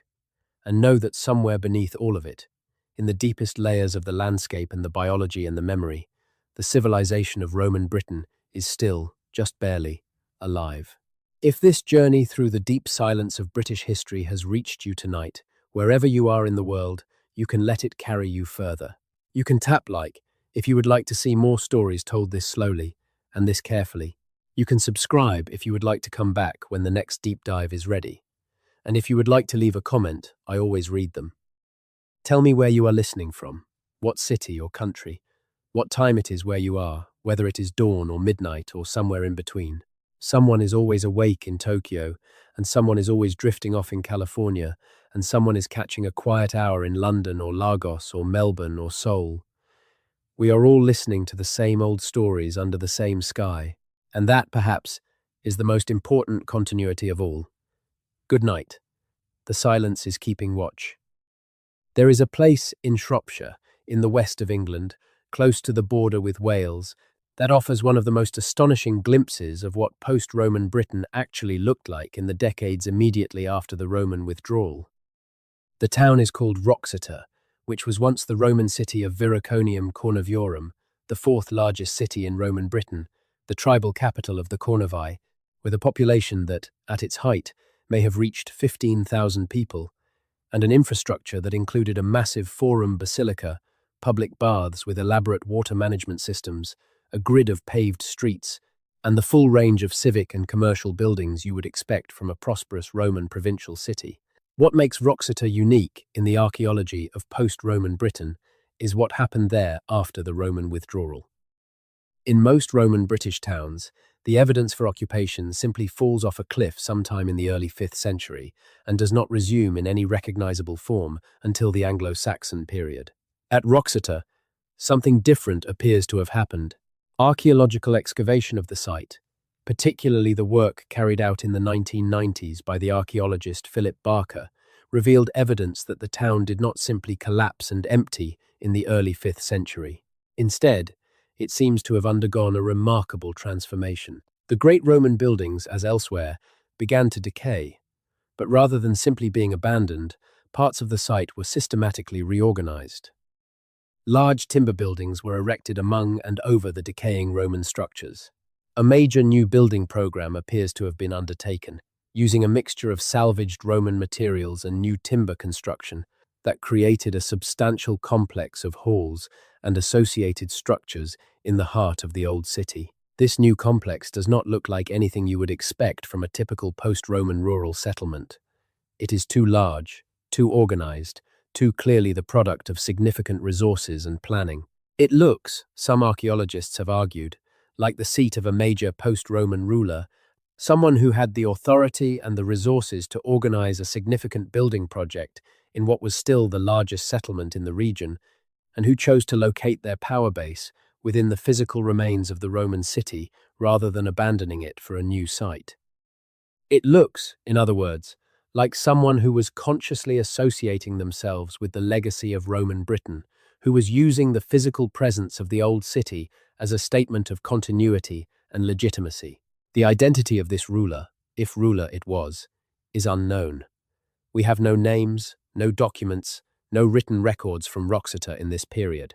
What we have is the archaeology, and the archaeology tells a story of unusual persistence and adaptation rather than simple collapse. Wroxeter seems to have continued as a functioning centre of some kind, if not a Roman city, then at least something that retained elements of urban organisation well into the 5th and possibly into the 6th century, significantly longer than most comparable sites in Britain. And then it too, eventually, was abandoned. By the time the Anglo-Saxons were firmly established in the region, Wroxeter was once again a ruin, its post-Roman phase as thoroughly buried as its Roman phase, waiting for archaeologists centuries later to uncover the evidence of what had been there. Wroxeter is not unique in showing evidence of post-Roman activity, but it is among the most dramatic and best documented examples. And it is important precisely because it shows that the collapse was not instantaneous everywhere, that there were places where something survived and adapted for longer than the general pattern suggests, where the people of Roman Britain made genuine attempts to maintain some form of organized life in the ruins of the Old World. These attempts ultimately failed. They left no lasting cultural or institutional legacy, but they happened, and they remind us that the people of post-Roman Britain were not passive victims of historical forces. They were active agents, trying as best they could to navigate an impossible situation. The question of why some places showed more resilience than others is fascinating and not fully answered. Geography clearly played a role. Places further from the main axes of Saxon settlement, in the west and north of Britain, generally showed more persistence of Romano-British culture and population. But, within the main zones of disruption, there were also local variations that depended on specific circumstances. The presence or absence of strong local leadership. The proximity to navigable waterways that could maintain some trading connections, the quality of the local agricultural land, and how well it could support a reduced population. The specific chronology of Saxon settlement pressure in a given area, all of these factors varied from place to place and contributed to the variation in outcomes. There is also the question of the role of the church, and more specifically of individual bishops and monasteries, in maintaining some degree of organization and cultural continuity through the worst of the crisis. The evidence here is tantalizing, but fragmentary. We know from later tradition, and from occasional references in early medieval sources, that there were Christian communities in Britain that maintained some form of continuity through the post-Roman period, particularly in the West. There are references to British bishops attending church councils in Gaul in the early 5th century, showing that the British Church was still functioning as an institution at that point. There are traditions about specific holy men and women who established communities of Christians in remote areas during the period of crisis, communities that preserved literacy and worship in circumstances where the ordinary social infrastructure had collapsed. These monastic communities, if that is what they were, played a role similar to the Irish monasteries in preserving fragments of literacy and Christian culture through the crisis. But they were fewer in number and less well documented than their Irish counterparts, and most of them were eventually overrun by the advance of Saxon settlement or died out for lack of recruits. By the time Augustinian missionaries arrived in Britain from Rome in 597, beginning the systematic re-Christianization of the Anglo-Saxon kingdoms, they found a land in which the Christian faith was a memory rather than a living reality in most of the areas they were targeting. The British Church still existed, but it existed in Wales and parts of the north, not in the heartlands of Anglo-Saxon England. The encounter between the Augustinian mission from Rome and the surviving British Church is one of the more interesting episodes in the whole story, and it illustrates something important about the nature of cultural and religious continuity.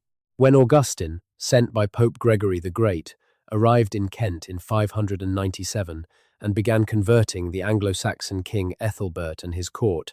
He was working in an area where Romano-British Christianity had once flourished, and where there were, presumably, some surviving traces of that tradition, however faint. But Augustine and his companions did not approach their mission as a revival of something that had been interrupted. They approached it as an entirely new beginning, as a mission to pagans who had no Christian tradition. This tells us something about how completely the Romano-British Christian tradition had been erased from the areas of Anglo-Saxon settlement. If there had been any significant continuing Christian presence in Kent, or the Thames Valley, or the Midlands, Augustine would have known about it and would have engaged with it. The fact that his mission was structured as a mission to pagans, with no apparent acknowledgement of any existing Christian tradition in the areas he was working, suggests that as far as he and his sponsors could tell, there was no living Christian tradition to engage with. The faith of Roman Britain had died with the civilization that had sustained it, at least in those areas. The subsequent relationship between the Roman mission represented by Augustine and the surviving British Church in Wales and the North was famously tense. The British Church, having maintained its tradition through extreme adversity for nearly 2 centuries, was not inclined to simply defer to Rome or to accept Roman authority without question. There were differences in practice, particularly around the calculation of Easter and the form of monastic tonsure, that served as flashpoints for a deeper conflict about authority and identity. The British bishops, when they finally met with Augustine, reportedly refused to accept his authority, and the subsequent relations between the two traditions remained cool for decades. Underneath the theological and procedural disputes, there was a deeper tension that the historical sources hint at, but do not quite articulate. The British Church had survived a catastrophe that had destroyed the civilization it was embedded in. Its members had maintained their faith through extraordinary difficulty, in communities that were under constant pressure and sometimes under direct attack. They were not inclined to be grateful to representatives of the Church in Rome, which had, from the British perspective, effectively abandoned them when Roman political and military support was withdrawn. And they were deeply suspicious of a Roman mission that was converting their enemies, the very people who had, within living memory, killed and displaced so many of their own people, and that was doing so without apparently feeling any obligation to acknowledge or honour the British Church's own tradition and suffering. The Welsh tradition of remembering the Saxons as enemies, as the people who took their land and destroyed their civilization, persisted for centuries. It is visible in Welsh poetry and legend well into the medieval period. It shapes the Welsh reception of the Arthurian legend, in which Arthur is emphatically a British king fighting against Saxon aggression, not a universal hero of some abstract Britishness. It shapes the Welsh attitude toward the English throughout the medieval period and beyond. The memory of catastrophe, of loss, of dispossession, ran very deep in the Western British tradition, and it shaped the cultural and political attitudes of those communities for a very long time. This is one of the most human aspects of the whole story. Historical catastrophes do not end when the immediate violence stops, or when the displaced population finds new homes, or when the dust settles enough for life to resume. They leave psychological and cultural residues that persist for generations, shaping how communities understand themselves, how they relate to their neighbours, what stories they tell about the past, and what those stories mean for the present. The memory of the post-Roman catastrophe in Britain shaped Welsh national identity in ways that are still visible in the 21st century. It shaped the Welsh language tradition, with its extraordinary richness of elegiac poetry and myth, its persistent themes of loss and resistance, and the dignity of defeat. It shaped Welsh political attitudes toward England throughout the medieval and early modern periods. History does not die when the events it records are over. It lives on in the cultural DNA of the communities that experienced it, shaping their sense of who they are and what they have been through and what they owe to their own past. The people of Roman Britain are gone, but the communities that descended from those who survived in the West carry, in their culture and their language and their traditions, something of what those people knew and felt and valued. That continuity is fragile, partial, transformed by all the subsequent history that has layered itself over the original experience. But it is there, and it is worth honouring. Let us think now about the specific communities that existed on the margins of the Anglo-Saxon advance, the communities that maintained British culture and Celtic language in the areas that were not fully absorbed by the Saxon settlement. These communities are fascinating because they represent the most direct survival of the Romano-British tradition, the places where the cultural thread was not cut but merely attenuated, where elements of the old world persisted into the new even as they were transformed by the pressure of circumstances. The most significant of these communities were, of course, in Wales. The principalities that eventually coalesced into the Kingdom of Wales in the early medieval period traced their lineage back to post-Roman kingdoms that had established themselves in the decades after the Roman withdrawal. Gwynedd in the north, Powys in the east, Dyfed in the southwest, Deheubarth in the south. These were successor states that claimed, with varying degrees of accuracy, to continue the traditions of the late Roman administrative and military organizations that had governed their areas before the collapse. Their rulers gave themselves Roman-style titles and claimed Roman ancestry, real or invented. Their law codes showed traces of Roman legal influence. Their language was descended from the British Celtic of Roman Britain, carrying within it loanwords from Latin that showed how deeply integrated the Romano-British culture had been. And they had poets. The great achievement of early Welsh culture was its tradition of court poetry, a highly sophisticated oral and eventually written literary tradition that traced its origins to the late Roman period and the bardic traditions that had been developing in the British cultural world since before the conquest. The earliest Welsh poets whose work survives, figures like Taliesin and Aneurin, who are associated with the late 6th century, were producing work of extraordinary sophistication, complex in metre, rich in allusion, carrying within it a cultural memory that reached back through the catastrophe to the world on the other side of it. Aneurin's poem Why Gododin is perhaps the most haunting artifact of the whole post-Roman period. It commemorates a raid by a warband of Britons from the kingdom of Gododin in what is now southeastern Scotland against Saxon settlements at a place called Catriath, which is probably now Catterick in Yorkshire. The raid ended in disaster. The warband was virtually annihilated. The poem commemorates the fallen warriors, naming them one by one, celebrating their bravery, mourning their deaths. And in its grief, in its precise attention to individual lives and individual courage and individual loss, it is one of the earliest expressions of what we might recognize as a distinctively British sensibility, a willingness to find value in defeat, to honor the fallen even when the cause is lost, to find beauty in the commemoration of what was taken as much as in the celebration of what was won. Why Gododin is an elegy for a raid that failed, but it is also, in a deeper sense, an elegy for a whole civilization, for the Romano-British world, that the warriors of Gododin were among the last generation to inherit in anything like its original form. By the time of the Cattraeth raid, estimated at around 600 CE, the civilization of Roman Britain was nearly 2 centuries gone. The warriors who rode south toward Cattraeth were not Romans, or even the direct inheritors of Roman culture. They were Britons, organized along Celtic rather than Roman lines, fighting with the weapons and tactics of a post-Roman warrior aristocracy rather than a Roman legion. But they were the descendants of Roman Britain, the inheritors of whatever had survived, and the poem that commemorates their deaths is full of the pain of a world that had been lost and could not be recovered. The tradition of elegy, of commemorating loss and honoring the fallen and finding beauty in grief, runs through Welsh poetry from the earliest period to the present. It is one of the most distinctive features of Welsh literary culture, and it connects, however obliquely and however transformed by subsequent history, to the experience of the post-Roman catastrophe. A culture that has lived through the near-total destruction of everything it was will find, in the arts it subsequently creates, the marks of that experience. The Welsh literary tradition is, among many other things, a very long processing of a very great loss. There is one more place we should visit before we bring this story toward its rest. It is a small island off the western coast of Scotland, a place of extraordinary natural beauty and an atmosphere of almost palpable historical depth. It is the island of Iona, which we have already mentioned in connection with the monastery founded there by Columba in 563.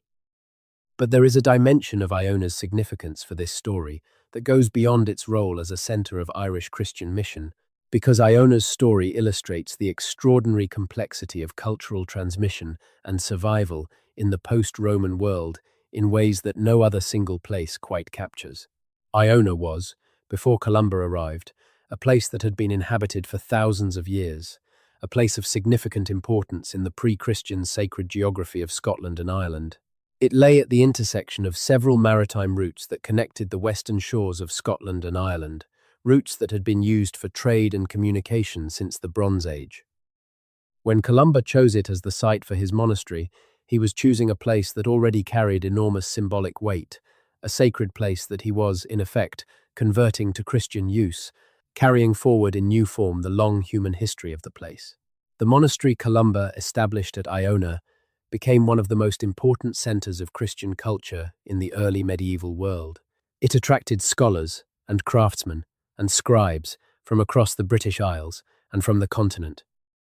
It produced manuscripts, it trained missionaries, it built churches, it developed a distinctive tradition of Christian devotion and learning that combined Irish, Scottish, and elements of Roman tradition in a synthesis that was entirely its own.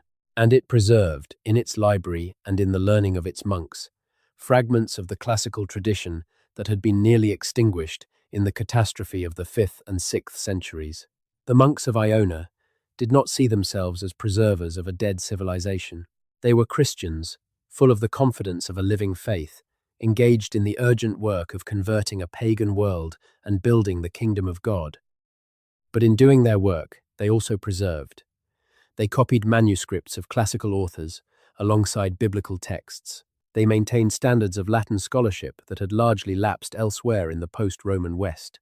They kept alive traditions of learning, of precise observation, of intellectual rigor that had their roots in the classical world, even as they were transformed by the Christian context in which they now existed.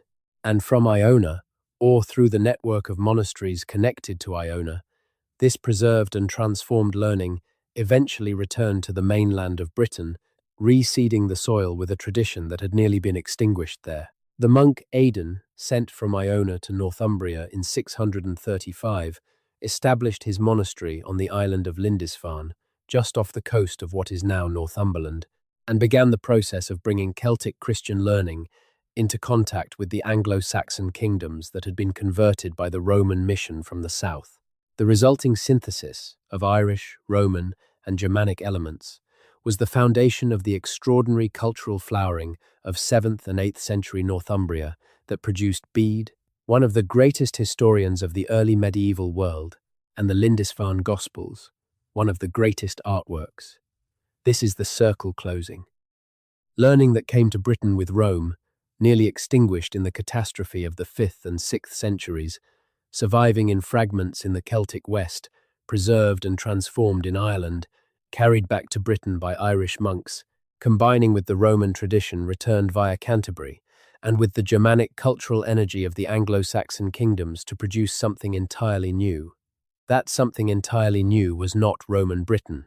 It was not the civilization that had been lost.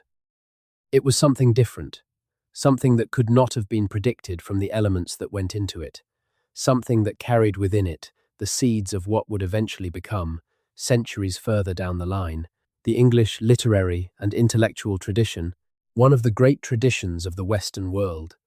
The catastrophe of the post-Roman period did not end in permanent darkness. The darkness lasted for a long time, and the loss was real and irreversible.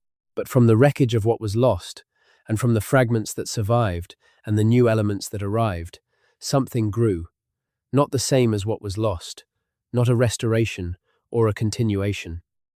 Something new, rooted in the past but pointed toward a future that the people of Roman Britain could not have imagined and did not live to see. That is, perhaps, the most complex and honest thing that can be said about what happened in Britain in the 5th and 6th centuries. The civilization of Roman Britain was lost. The loss was real, enormous, nearly complete. The people who suffered it deserved better than what happened to them. And from the ashes and the ruins and the silence, something else eventually grew, something that would in time become its own extraordinary thing, with its own beauty and its own complexity and its own contributions to the long human story. But none of that erases the loss. None of that makes the silence less profound. The people of Roman Britain are gone, and they deserved better, and the world is poorer for their going, even if it was also eventually shaped into something remarkable by the forces that destroyed them. Both things are true. Both deserve to be held. History is full of these double truths, the things that are lost and the things that grow from the loss, the people who are gone and the world that continues without them, the silence and the stories that eventually arise from within the silence. They are not contradictions.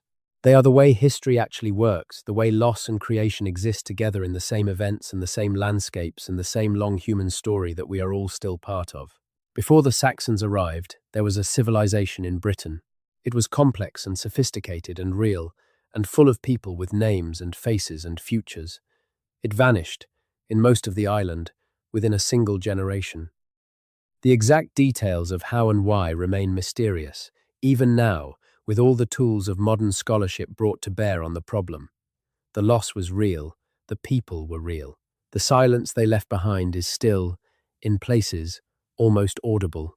That is where we began. That is where we end. In the silence that is not quite silence. In the almost. In the space between what is recoverable and what is lost. In the deep, haunting mystery of a civilization that vanished before anyone was there to write down what was happening, and left us only ruins and bones and river names and faint genetic traces and legends of a king who held back the darkness for a generation before the darkness came anyway. They were there. They were real. They mattered. And the silence they left behind is one of the most extraordinary things in all of British history. Now, there is one more layer to this story that most accounts leave out entirely, and it changes the nature of the mystery in ways that are genuinely unsettling.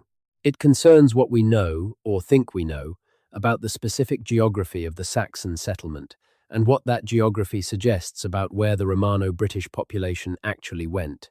When archaeologists map the distribution of early Anglo-Saxon burial sites in Britain, which is one of the most reliable ways of tracking the spread of Anglo-Saxon settlement, a striking pattern emerges. The early Saxon burials are concentrated in particular zones, along the coast and along river valleys, with significant gaps in between. In the early period of settlement, the 5th century and the early 6th, the Saxon presence is heaviest in specific corridors. Along the Thames Valley, along the rivers of East Anglia, along the coastal regions of Kent and Sussex, along the Humber and its tributaries. There are wide areas of Britain, even in the east, where early Saxon burial evidence is sparse or absent. This is not how you would expect a conquest to look. If the Saxons had arrived in force and systematically expelled or exterminated the existing population, you would expect their own settlements to spread quickly and evenly across the most productive agricultural land, not to cluster in specific corridors, with significant gaps. The clustered pattern suggests something more gradual and more complex, a process in which new settlers moved into available land along routes of access, waterways and coast, while the interior of many areas remained, for some time at least, under the control of, or at least occupied by people who were not burying their dead in the Anglo-Saxon fashion.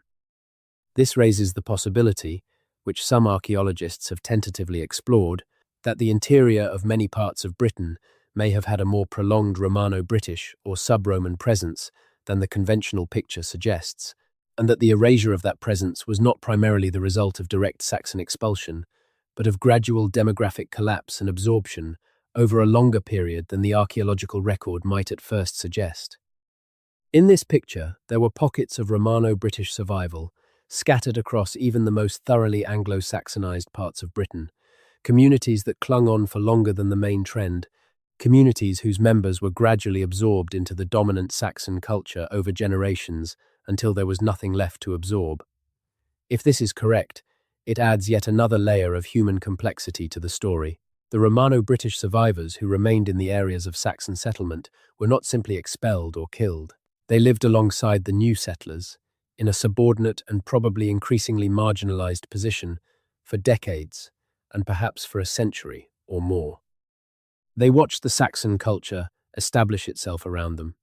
They watched their own children grow up speaking Saxon, taking Saxon names, identifying as Saxon. They watched the church come back to Britain in Saxon form, not in the Romano-British form they might have remembered from their own childhood or from family tradition. They watched the past they had come from become a foreign country, accessible only through memory and legend, and then not even that. As the memories faded, and the legends were absorbed into a new cultural framework that had no place for Romano-British specificity. The last Romano-Briton in England, whoever and wherever that person was, the last person who still thought of themselves primarily as a member of the Romano-British cultural tradition rather than as a Saxon or a slave of Saxons, or simply a person with no clear cultural identity in a world where their own culture no longer existed. That person left no record.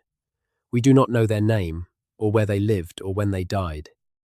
We do not know whether they died as an old person surrounded by grandchildren who were fully Saxon in everything except their blood, or whether they died alone, or whether they simply let go of the identity at some point before death, because holding on to it was simply too painful and too pointless in a world that had no use for it. We do not know whether they mourned what was lost, or whether they had made their peace with the new world they found themselves in, or whether they were so completely exhausted by the effort of surviving that the question of identity had simply ceased to matter to them. We know only the silence. And the silence tells us that at some point, the chain was finally broken. The last person who remembered, who carried the living memory of Roman Britain in any form that could be transmitted to a next generation, died without transmitting it, and the silence became complete. In that specific and very human moment, the civilization of Roman Britain finally ended. Not in 410, not with the withdrawal of Roman administration, not in some specific battle or plague year, but in a quiet, private, unremarked moment when the last person who carried the living memory let go of it, and it was gone. That is the true end of Roman Britain, not a historical event with a date, a private moment of letting go, somewhere in the landscape of Britain, in a year we cannot identify, unwitnessed and unrecorded. A moment that changed nothing in the external world, because everything had already changed, but that meant that the last living connection to a world of 2 million or 3 million people, of cities and villas and bathhouses and mosaics and Latin prayers and Celtic lullabies, was finally, irreversibly severed. History has many such moments. Moments when something that had seemed permanent and alive finally ceased to be either. Moments that are not marked by any external event, that leave no physical trace, that are invisible to all subsequent scholarship, because they happen inside a human consciousness and are complete when that consciousness ends. The last speaker of a language. The last person who can remember a particular way of making a particular thing. The last person who carries the lived memory of a world that existed before the catastrophe. These moments are the true endings of civilizations, more final and more complete than any battle or political collapse or archaeological horizon. We cannot find that moment for Roman Britain. We can only know that it happened, somewhere, at some point, in the silence that descended after the collapse and eventually became permanent. And knowing that it happened, knowing what it meant, is a form of witnessing that seems worth doing, even at this distance of 1500 years. Even if no one who was there could have known we would eventually be here, trying to witness what they went through, there is a final dimension to this story that we should acknowledge, because it connects what happened in post-Roman Britain to questions that are very much alive in the present world. The question of what happens to populations under extreme stress, of how civilizations collapse and what survives and what is lost, is not merely a historical question. It is a question with contemporary relevance that anyone paying attention to the world today cannot entirely ignore. The civilization of Roman Britain was, by the standards of the ancient world, sophisticated, prosperous and stable. It had been functioning for 3.5 centuries. It had produced remarkable art and architecture. It had maintained complex administrative and economic systems. It had supported a literate, educated elite and a large and productive agricultural population. And it collapsed, within a generation or two, under the combined pressure of multiple crises that interacted in ways that made the whole system far more fragile than any individual crisis would have been in isolation. The lesson is not that all complex civilizations are doomed to collapse, or that what happened in Britain in the 5th and 6th centuries will necessarily be repeated. History does not work like that. Each civilization exists in its own specific context, faces its own specific pressures, possesses its own specific resources and vulnerabilities. But the British case is a reminder that complexity is not the same as strength, that sophistication can coexist with fragility, that the systems on which a civilization depends can fail faster and more completely than anyone would have predicted. The interaction of political collapse, economic disruption, environmental deterioration, and demographic pressure in post-Roman Britain created a situation where the whole was far more vulnerable than any of its parts alone would have been. The political collapse meant there was no organized response to the economic disruption. The economic disruption meant there were no resources to maintain the infrastructure on which the agricultural economy depended.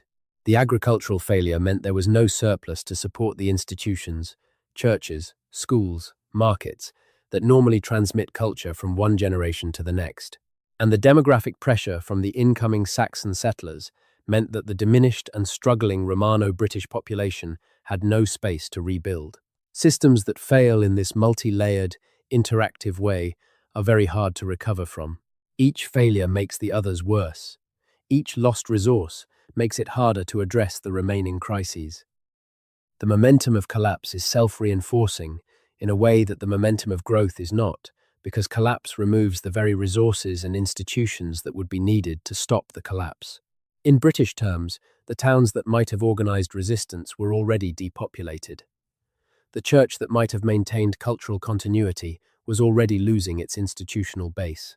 The agricultural estates that might have supported a recovery were already being abandoned. Everything that might have helped was already failing.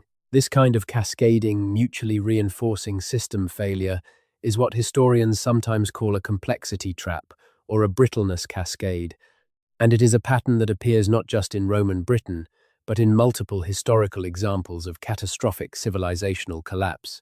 It is a pattern that seems to occur when complex systems are operating close to their limits, when resilience has been reduced by years of stress, when the buffering systems that normally protect against individual shocks have been worn down or removed. In that state, a shock that might otherwise be manageable can trigger a cascade that goes far beyond what the initial shock alone could have caused. None of this makes what happened to the people of Roman Britain any less tragic. Understanding the mechanism of a catastrophe does not reduce the human reality of what the people caught up in it experienced. But it does suggest that the British experience of the 5th and 6th centuries was not simply the result of unusual bad luck or of some particular weakness in Romano-British society. It was the result of a combination of pressures that would have tested any civilization and that happened to align in Britain in ways that proved, in the end, more than the civilization could survive. And that knowledge, that understanding of the mechanism, is perhaps the most useful thing that the study of this period can offer to the present. Not a specific lesson, not a simple warning, but a heightened awareness of what civilizations depend on, how many different things have to continue working for a complex society to maintain itself, how quickly and how completely things can fail when multiple systems break down at once. That awareness is not comfortable, but it is honest. And it is the kind of awareness that careful historical study, done well, has always been able to offer. The story of what happened before the Saxons arrived in Britain and what happened to the civilization they found when they got there is one of the most instructive stories in European history. It is instructive precisely because it is so extreme, because the collapse was so complete, because the loss was so total, because the silence that followed was so deep. It gives us a clear view of something that is normally obscured by the continuities and recoveries that usually prevent civilizational collapse from going all the way. In Britain, in those centuries, it went all the way. And what we see when we look into that abyss is something that is worth seeing, however unsettling the sight may be. The ruins of the Roman towns are still there, buried under the modern cities or preserved under fields and pastures in the English countryside. If you go to Wroxeter or to Silchester or to Caerwent or to Viraconium, if you walk across the fields and look at the humps in the ground where the walls of Roman houses have been absorbed into the soil, if you stand in the preserved stretches of town wall and look at the empty fields that were once streets and forums and markets full of people, you are standing at the edge of the abyss. You are standing above the silence, and if you let yourself feel what you are standing above, if you let yourself understand what was there and what happened to it and what that means, It is one of the most profound historical experiences that Britain has to offer. Not exciting, not dramatic in any Hollywood sense, but profound. A stillness that is the stillness of deep absence, of something that was and is not anymore, of a civilization that filled this landscape with life, and then was swept away from it in a catastrophe too complex and too multi-causal for any simple account to capture. That stillness is worth seeking out. It tells you something important about what history is and what it means and why it matters. The people of Roman Britain were people like us. They worried about their children and their harvests and their health and their relationships. They found beauty in the world around them and tried to capture it in the mosaics they laid on their floors and the carvings they made on their stone monuments and the stories they told around their fires. They believed things about the gods and about what happened after death and about what human beings owed each other and what made a life worth living. They built communities and maintained them through the ordinary daily work of social life, the compromises and the kindnesses and the conflicts and the repairs that all communities require. They were fully human, they were fully alive, and they were swept away in the catastrophe of the 5th and 6th centuries, almost without trace. That is the final mystery and the final truth. Not the historical puzzle of exactly what happened and exactly when and exactly why, but the human reality of what was lost. The specific people, with their specific lives, are gone beyond recovery. The civilization they were part of is gone beyond recovery. The silence they left behind is as deep and as final as any silence in history. And yet we look back at it, across 1500 years, and we try to see, we try to hear. We try, in some small and necessarily inadequate way, to witness what they went through. That witnessing is what we owe them. Not explanation, though explanation helps. Not narrative, though narrative is necessary. But the simple act of acknowledging that they were there, that they mattered, that their going was a loss, and that the silence they left behind deserves to be listened to, carefully, for as long as we can bear to listen. Listen to it now, the silence of Roman Britain. It is still there, underneath everything. Underneath the English and the Welsh and the Norman French and the Latin of the Church and all the layers of subsequent history that have built up over the foundations. It is still there, in the river names and the ruins and the faint genetic traces and the deep structural features of the landscape. It is still there, in the ghost of the Forum at Verulamium and the mosaic floors at Chedworth and the buried streets of Silchester. It is still there, in the Arthurian legend and the Welsh elegies and the memory of loss that runs through Western British culture like a thread of dark silk through a tapestry of gold. It is still there, waiting to be heard by anyone who is still enough and attentive enough and willing enough to listen. Let it carry you into the dark tonight. Let the silence of Britain before the Saxons arrived settle over you like the soil that settled over the abandoned villas and the empty forums and the broken streets. Let it be the last thing you hear before sleep comes. The silence that speaks of everything that was and is no longer, everything that was built and fell, everything that was remembered and then forgotten, everything that was loved and then lost. They were there. They are gone. The silence remains. And the silence, if you listen to it long enough and carefully enough, and with enough attention to what it is the silence of, is one of the most beautiful and most sad and most important things you will ever hear in your life. Sleep well. The ruins are keeping watch. The rivers still carry their old names. And somewhere in the deepest layers of the landscape, the civilization that vanished before the Saxons arrived is still, very quietly, still present. Good night. There are things about the Romano-British world that even a lifetime of study cannot fully reach. Details that the archaeology hints at, but cannot fully recover, aspects of daily life and inner experience that will never be reconstructed from the surviving evidence. But there are other things that can be reconstructed, at least in outline, and they add texture and human weight to what might otherwise remain an abstract narrative of population decline and cultural replacement. So let us go deeper into what life in Roman Britain actually felt like in the last generations before the catastrophe, and what the people who lived it might have experienced as their world began to change. In the year 380, roughly a generation before the Roman administration finally withdrew from Britain, a wealthy landowner living on an estate in what is now Gloucestershire would have experienced a world that was, in most practical respects, functioning as it had for generations. The roads were maintained, the markets were operating, the administrative system was collecting taxes and enforcing law. The trading networks that linked Britain to the wider Roman world were still carrying their cargo of pottery and wine and olive oil and fine metalwork in one direction, and exporting British grain and wool and lead and tin in the other. The towns were still populated and functioning, but even in 380 there were signs of stress. The military had been thinning out for decades, as successive emperors drew on the British garrison to support campaigns elsewhere. The western frontiers of the empire were under sustained pressure from Gothic and Hunnic groups that Roman diplomacy and military force were increasingly unable to contain. The tax burden on provincial populations had been increasing as the empire struggled to fund its military commitments.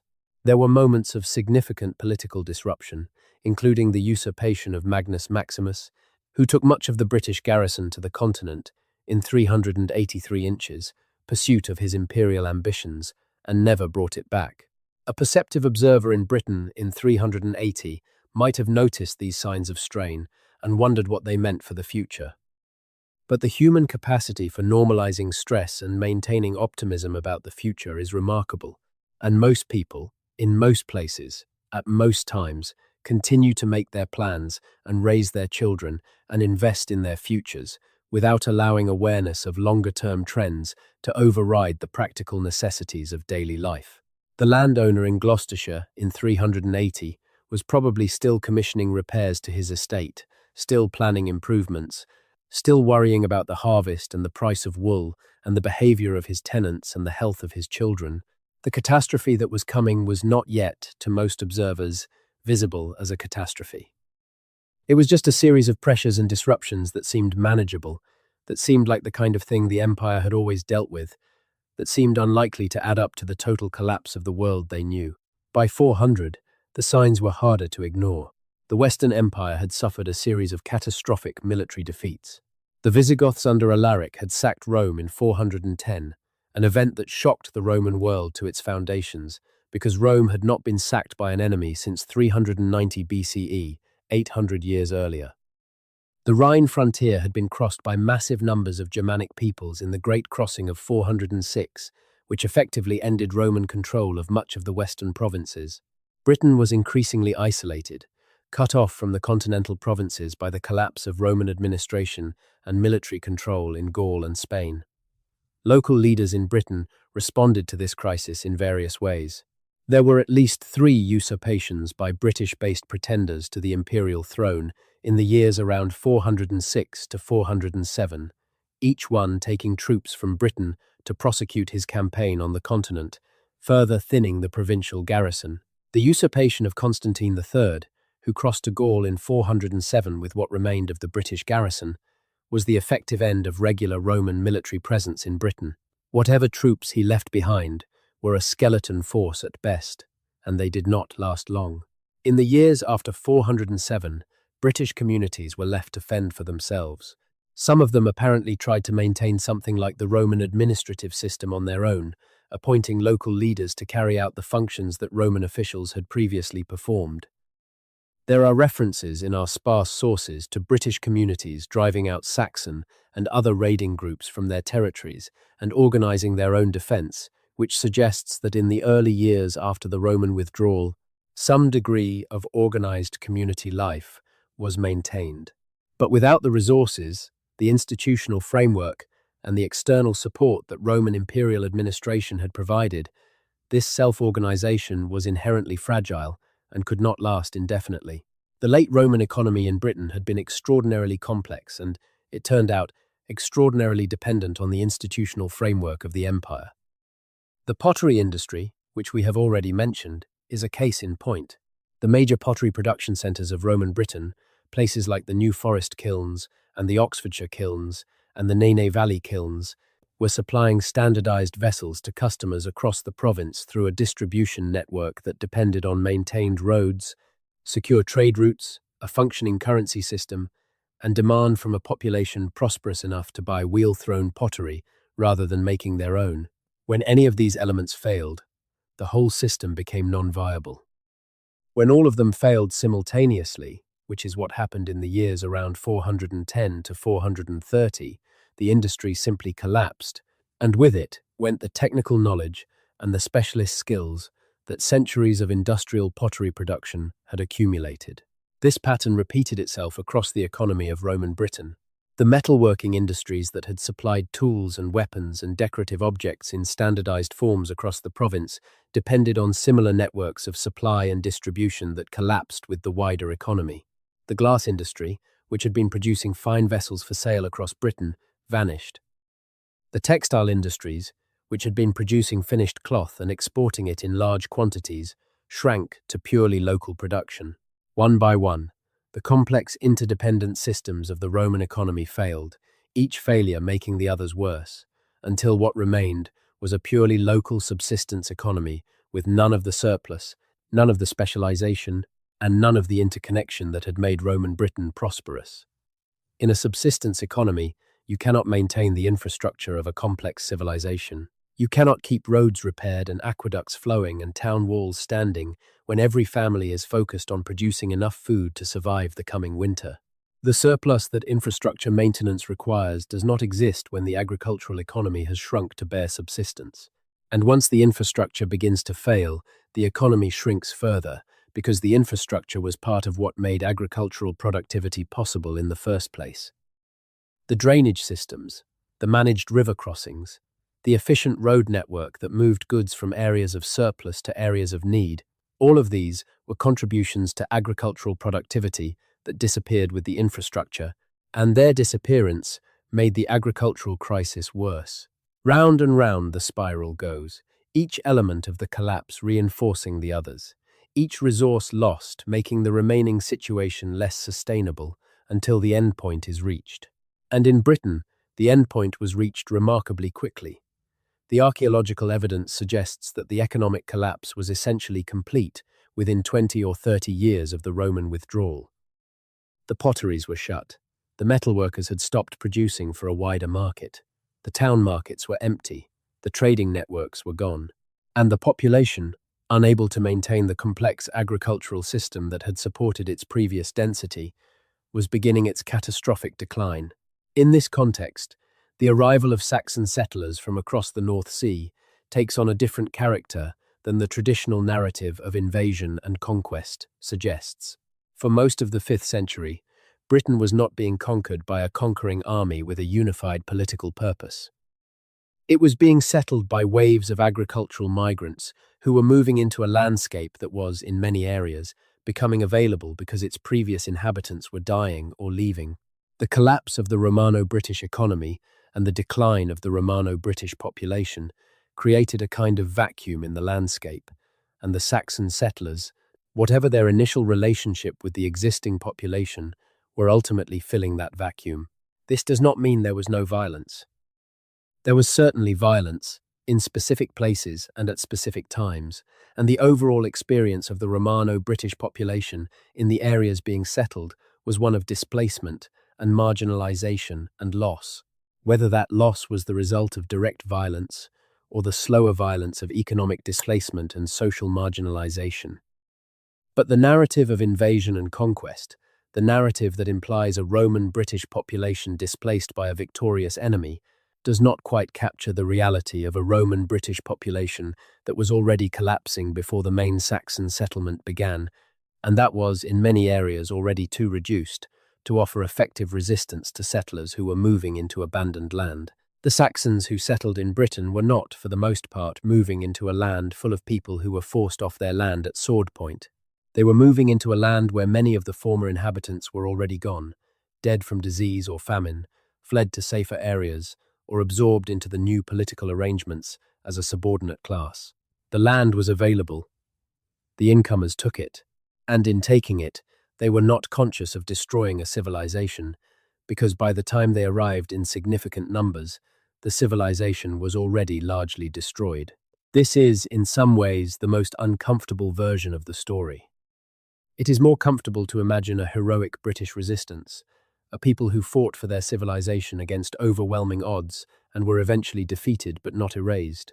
The Arthurian legend, for all its historical problems, offers that kind of story, and there is probably enough historical reality behind it to give the story some grounding. There was resistance. There were moments when the balance of power shifted.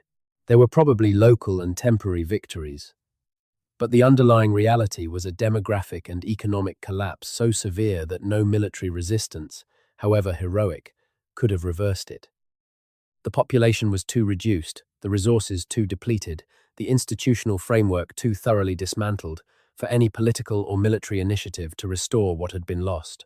The fate of Roman Britain was sealed, not in any single battle or by any specific Saxon leader, but by the cumulative weight of a century of cascading crises that had dismantled the civilization from within before the external pressure of the Saxon settlement finished the process. That is a sadder, and in some ways, more disturbing conclusion than the narrative of heroic defeat, because it leaves no villain and no hero in the way that narrative does. There is no single enemy who can be blamed.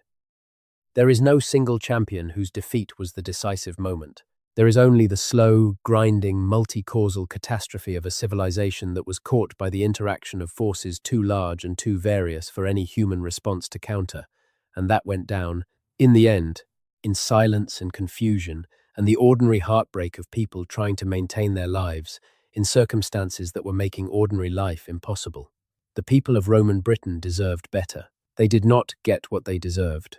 History rarely deals in what people deserve.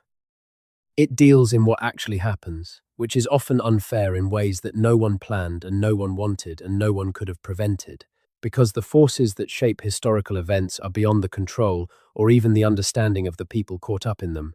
That is not a consolation. It is simply the truth, and the truth is what we owe to the people whose story we are trying to tell. So when you think about what happened before the Saxons arrived, think about the people first. Not the populations and the percentages and the demographic trends and the genetic profiles, though all of those matter too. Think about the people. The farmer in Gloucestershire who had been working the same fields his father worked and his grandfather worked, who watched the markets fail and the roads deteriorate and the neighbours leave and the darkness close in, and who kept working his fields, because what else was there to do? The bishop in Verulamium who kept saying the Mass and baptizing the children and burying the dead in the old forms, even as his congregation shrank and the church building began to decay around him. The young woman in Londinium who had grown up in a city and who found herself, in her 30s, living in a small village where the city had been, in a world that her grandparents would not have recognized, trying to raise children who would grow up knowing nothing of what she knew. These people were the civilization, not the buildings, not the trade networks, not the administrative systems. The people, with their memories and their skills and their beliefs and their attachments to each other and to the places where they had lived their lives. And the catastrophe of the 5th and 6th centuries, whatever combination of causes produced it, was above all a catastrophe for those people, experienced in the most intimate and personal ways, in the hunger and the cold and the loss of neighbours and the decay of the familiar world and the fear of what was coming next. We cannot recover their individual stories. We cannot give them back their names or their faces or the particular texture of their lives. But we can acknowledge that they existed, that their experience mattered, that their passing was a loss, and that the silence they left behind is a silence we should sit with, carefully and with respect, before we move on to whatever comes next in the story. Because there is always something that comes next, even after the deepest silence. The rivers kept running, the land kept producing, the sky kept turning.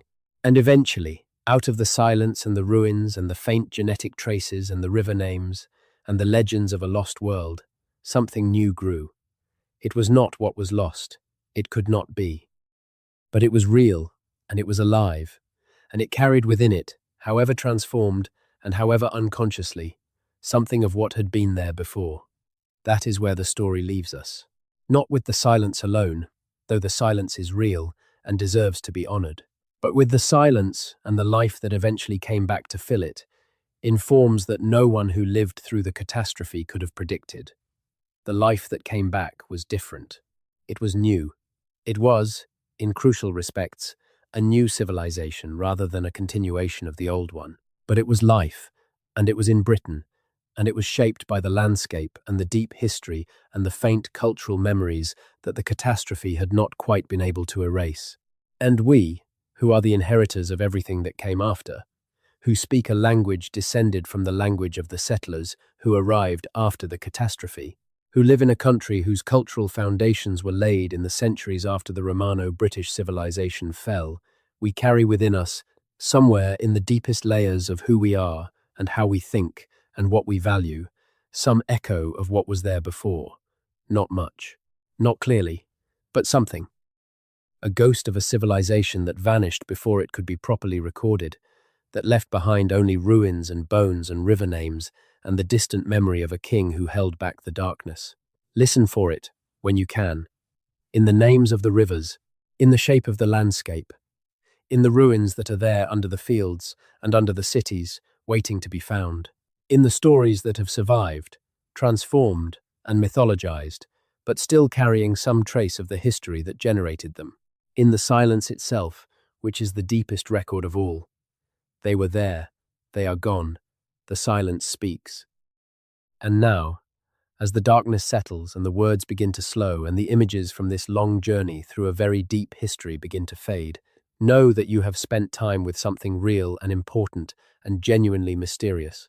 You have spent time at the edge of one of the great historical silences, one of the places where civilization came very close to being entirely extinguished and left behind only fragments for future generations to find and wonder at. That wondering is itself a form of continuity.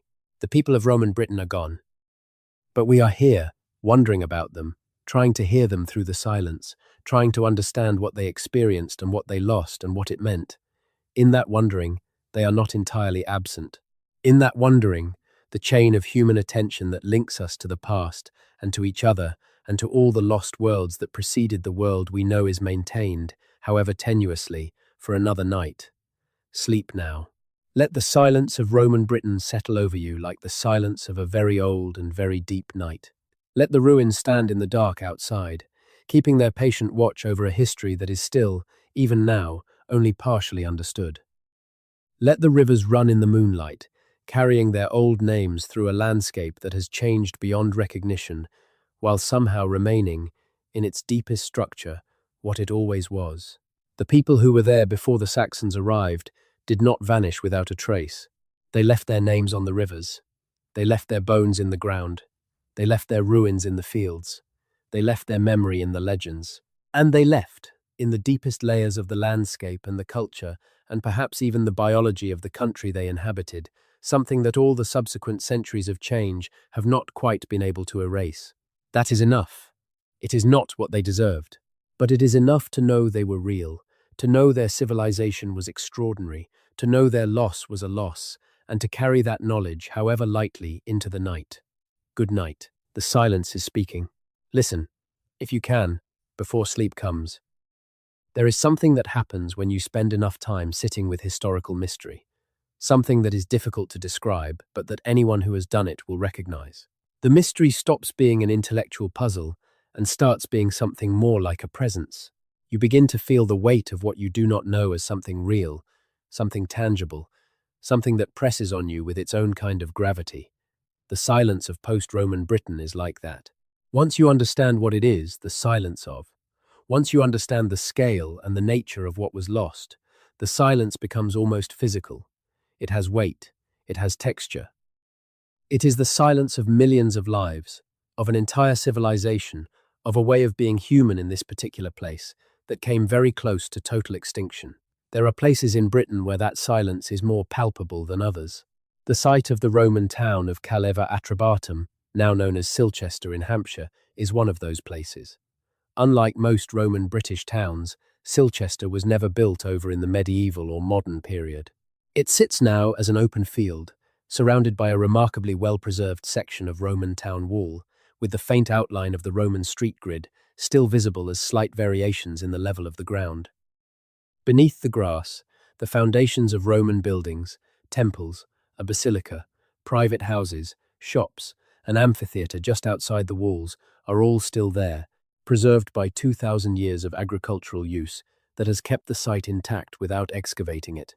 When you stand inside those walls and look across the field that was once a functioning Roman town, you are standing inside one of the most complete examples of the silence of post-Roman Britain.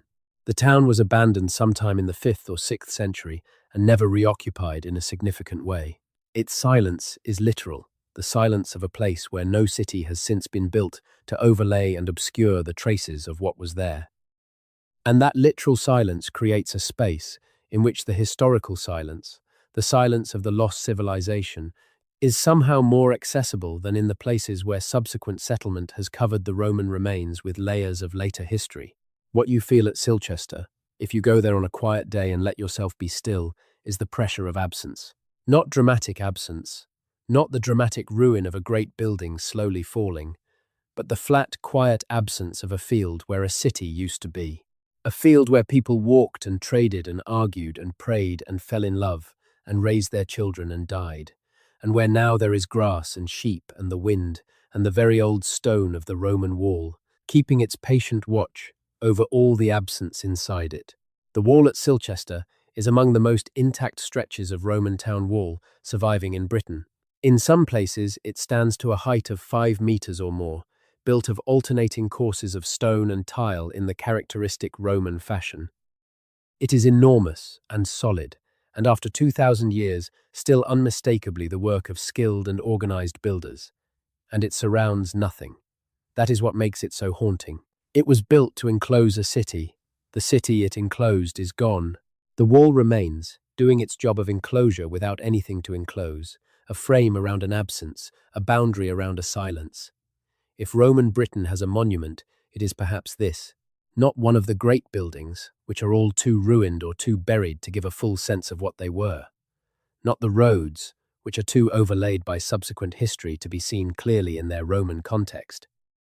But this wall, standing intact around nothing, around the absence of everything it was built to protect, is the most perfect monument to what was there and is no longer. It is the most honest statement that the landscape of post-Roman Britain makes about what happened in the 5th and 6th centuries. Stand inside those walls on a quiet morning in early autumn when the light is golden and the air is still and the sheep are grazing peacefully on the grass above the foundations of houses and temples, and you can feel, if you try, the pull of what is not there, the weight of the missing city, the gravity of the absent population, the silence of a world that was real and is now so thoroughly gone that even its physical remains are mostly invisible beneath the turf. That feeling is one of the most historically powerful feelings that Britain has to offer, and it is available to anyone who will go there and be still enough to let it work on them. It is worth going. It is worth making the effort to find these places where the silence of post-Roman Britain is most accessible, where the absence of the lost civilization is most palpable, where the weight of what was lost is most fully felt. Not because historical tourism of this kind reveals any facts that cannot be learned from books and articles, but because there is a kind of knowledge that can only be gained by being in a place, by standing in the space where something happened and feeling the space itself, by letting the silence speak directly to you, rather than through the mediation of written or spoken description. The people of Roman Britain walked through the streets of Silchester on their ordinary daily business, thinking their ordinary daily thoughts, completely unaware that within a generation or two, their city would be empty and falling into ruin and would remain so for 1,500 years. The everyday obliviousness to catastrophe that characterizes almost all human life in almost all periods. The incapacity to see the end coming until it is already here is something we share with them across the vast distance of time and culture that separates us. We too go about our ordinary business, thinking our ordinary thoughts, making our plans, living our days, unable to see with any clarity what our world will look like in a generation or two. We too are inside a historical moment whose long-term consequences we cannot fully know. That shared obliviousness is, in its way, a form of connection to the people of Roman Britain.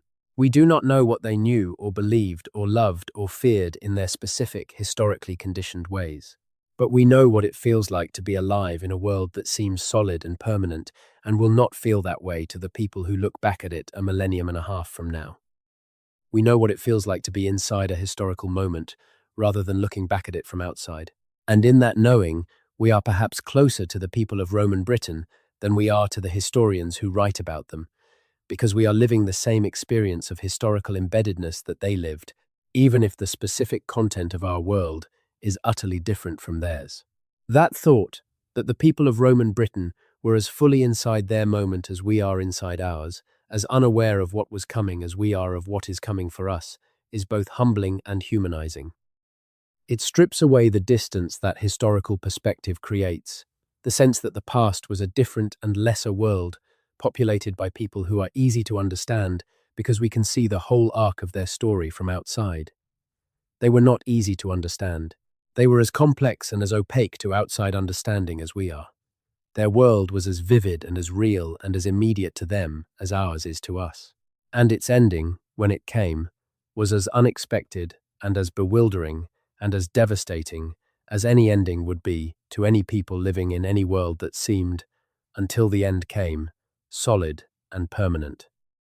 That is the deepest truth that the silence of post-Roman Britain tells us, and it is perhaps the truth most worth carrying with you as you drift towards sleep. The people who lived in the civilization that vanished before the Saxons arrived were fully alive, fully human, fully present in their own experience. Their world was not a preparation for ours. It was not a failed attempt at something we eventually got right.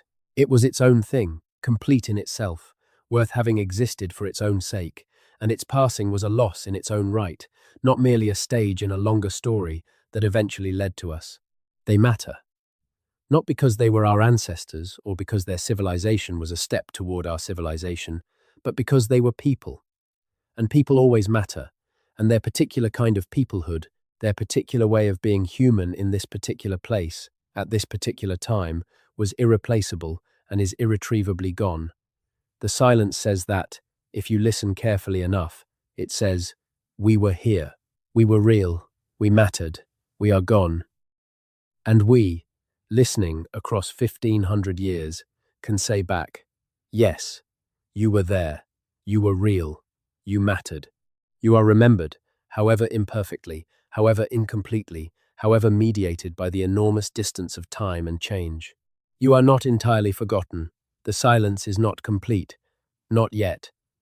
Not as long as anyone is still listening for you. Sleep well. The silence of Roman Britain is keeping its long watch tonight, as it has been doing for 1500 years, over the ruins, and the river names, and the faint genetic traces, and the legends, and the ghost of a world that was extraordinary and was lost, and is not quite, entirely, gone. Good night. There is a particular quality to the light in the English countryside in the late afternoon of an October day, a quality that has nothing to do with the historical period we have been discussing, but that feels, nonetheless, connected to everything we have been talking about.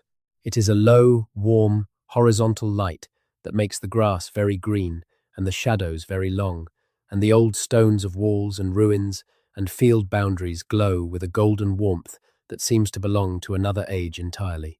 In that light, the distance between the present and the past seems to contract. The field you are standing in looks, in that light, as if it might always have been here, as if the people who farmed it 1,000 years ago, and 2,000 years ago, and before that, are still somehow present in the quality of the light itself, which has shone on this field through all those centuries and will continue to shine on it long after the people who are here now are themselves gone. The landscape of Britain is, in the end, the most durable record of the civilization that vanished. The people are gone. The buildings are mostly ruins or buried. The language they spoke has been replaced. The religion they practiced was extinguished and then reintroduced in a different form. The economy that sustained them has been replaced many times over. But the landscape, the physical fabric of hills and valleys and rivers and fields, remains, shaped by all the use and all the history that has been poured into it over the millennia, including the centuries of Romano-British use that we have been discussing tonight. The field patterns of Roman Britain have, in some places, left traces that persist in the present landscape, detectable by aerial photography and ground survey.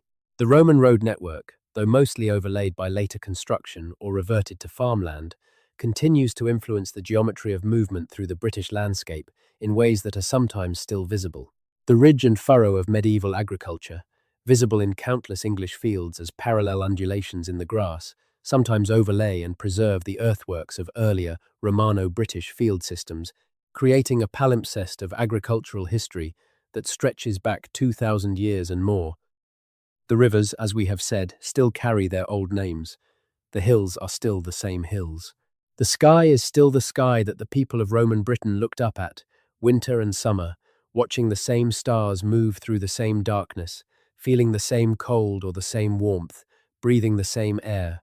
In that shared sky, in that shared landscape, there is something that connects us to them, across the enormous gulf of 1,500 years, and the catastrophe that separates us. Not much, not enough to recover what was lost, but something. Enough to know we are standing in the same place, looking up at the same sky, and that what happened here mattered, and that the people who lived through it were real. That is where we end.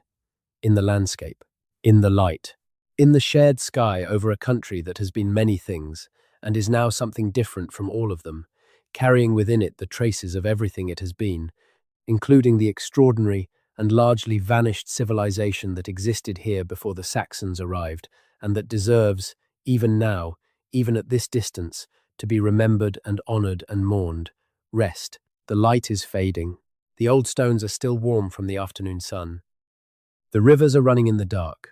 The silence is speaking, and somewhere beneath all of it, the civilization that vanished is still, very quietly, keeping its last watch. Good night, sleep well, and thank you for listening.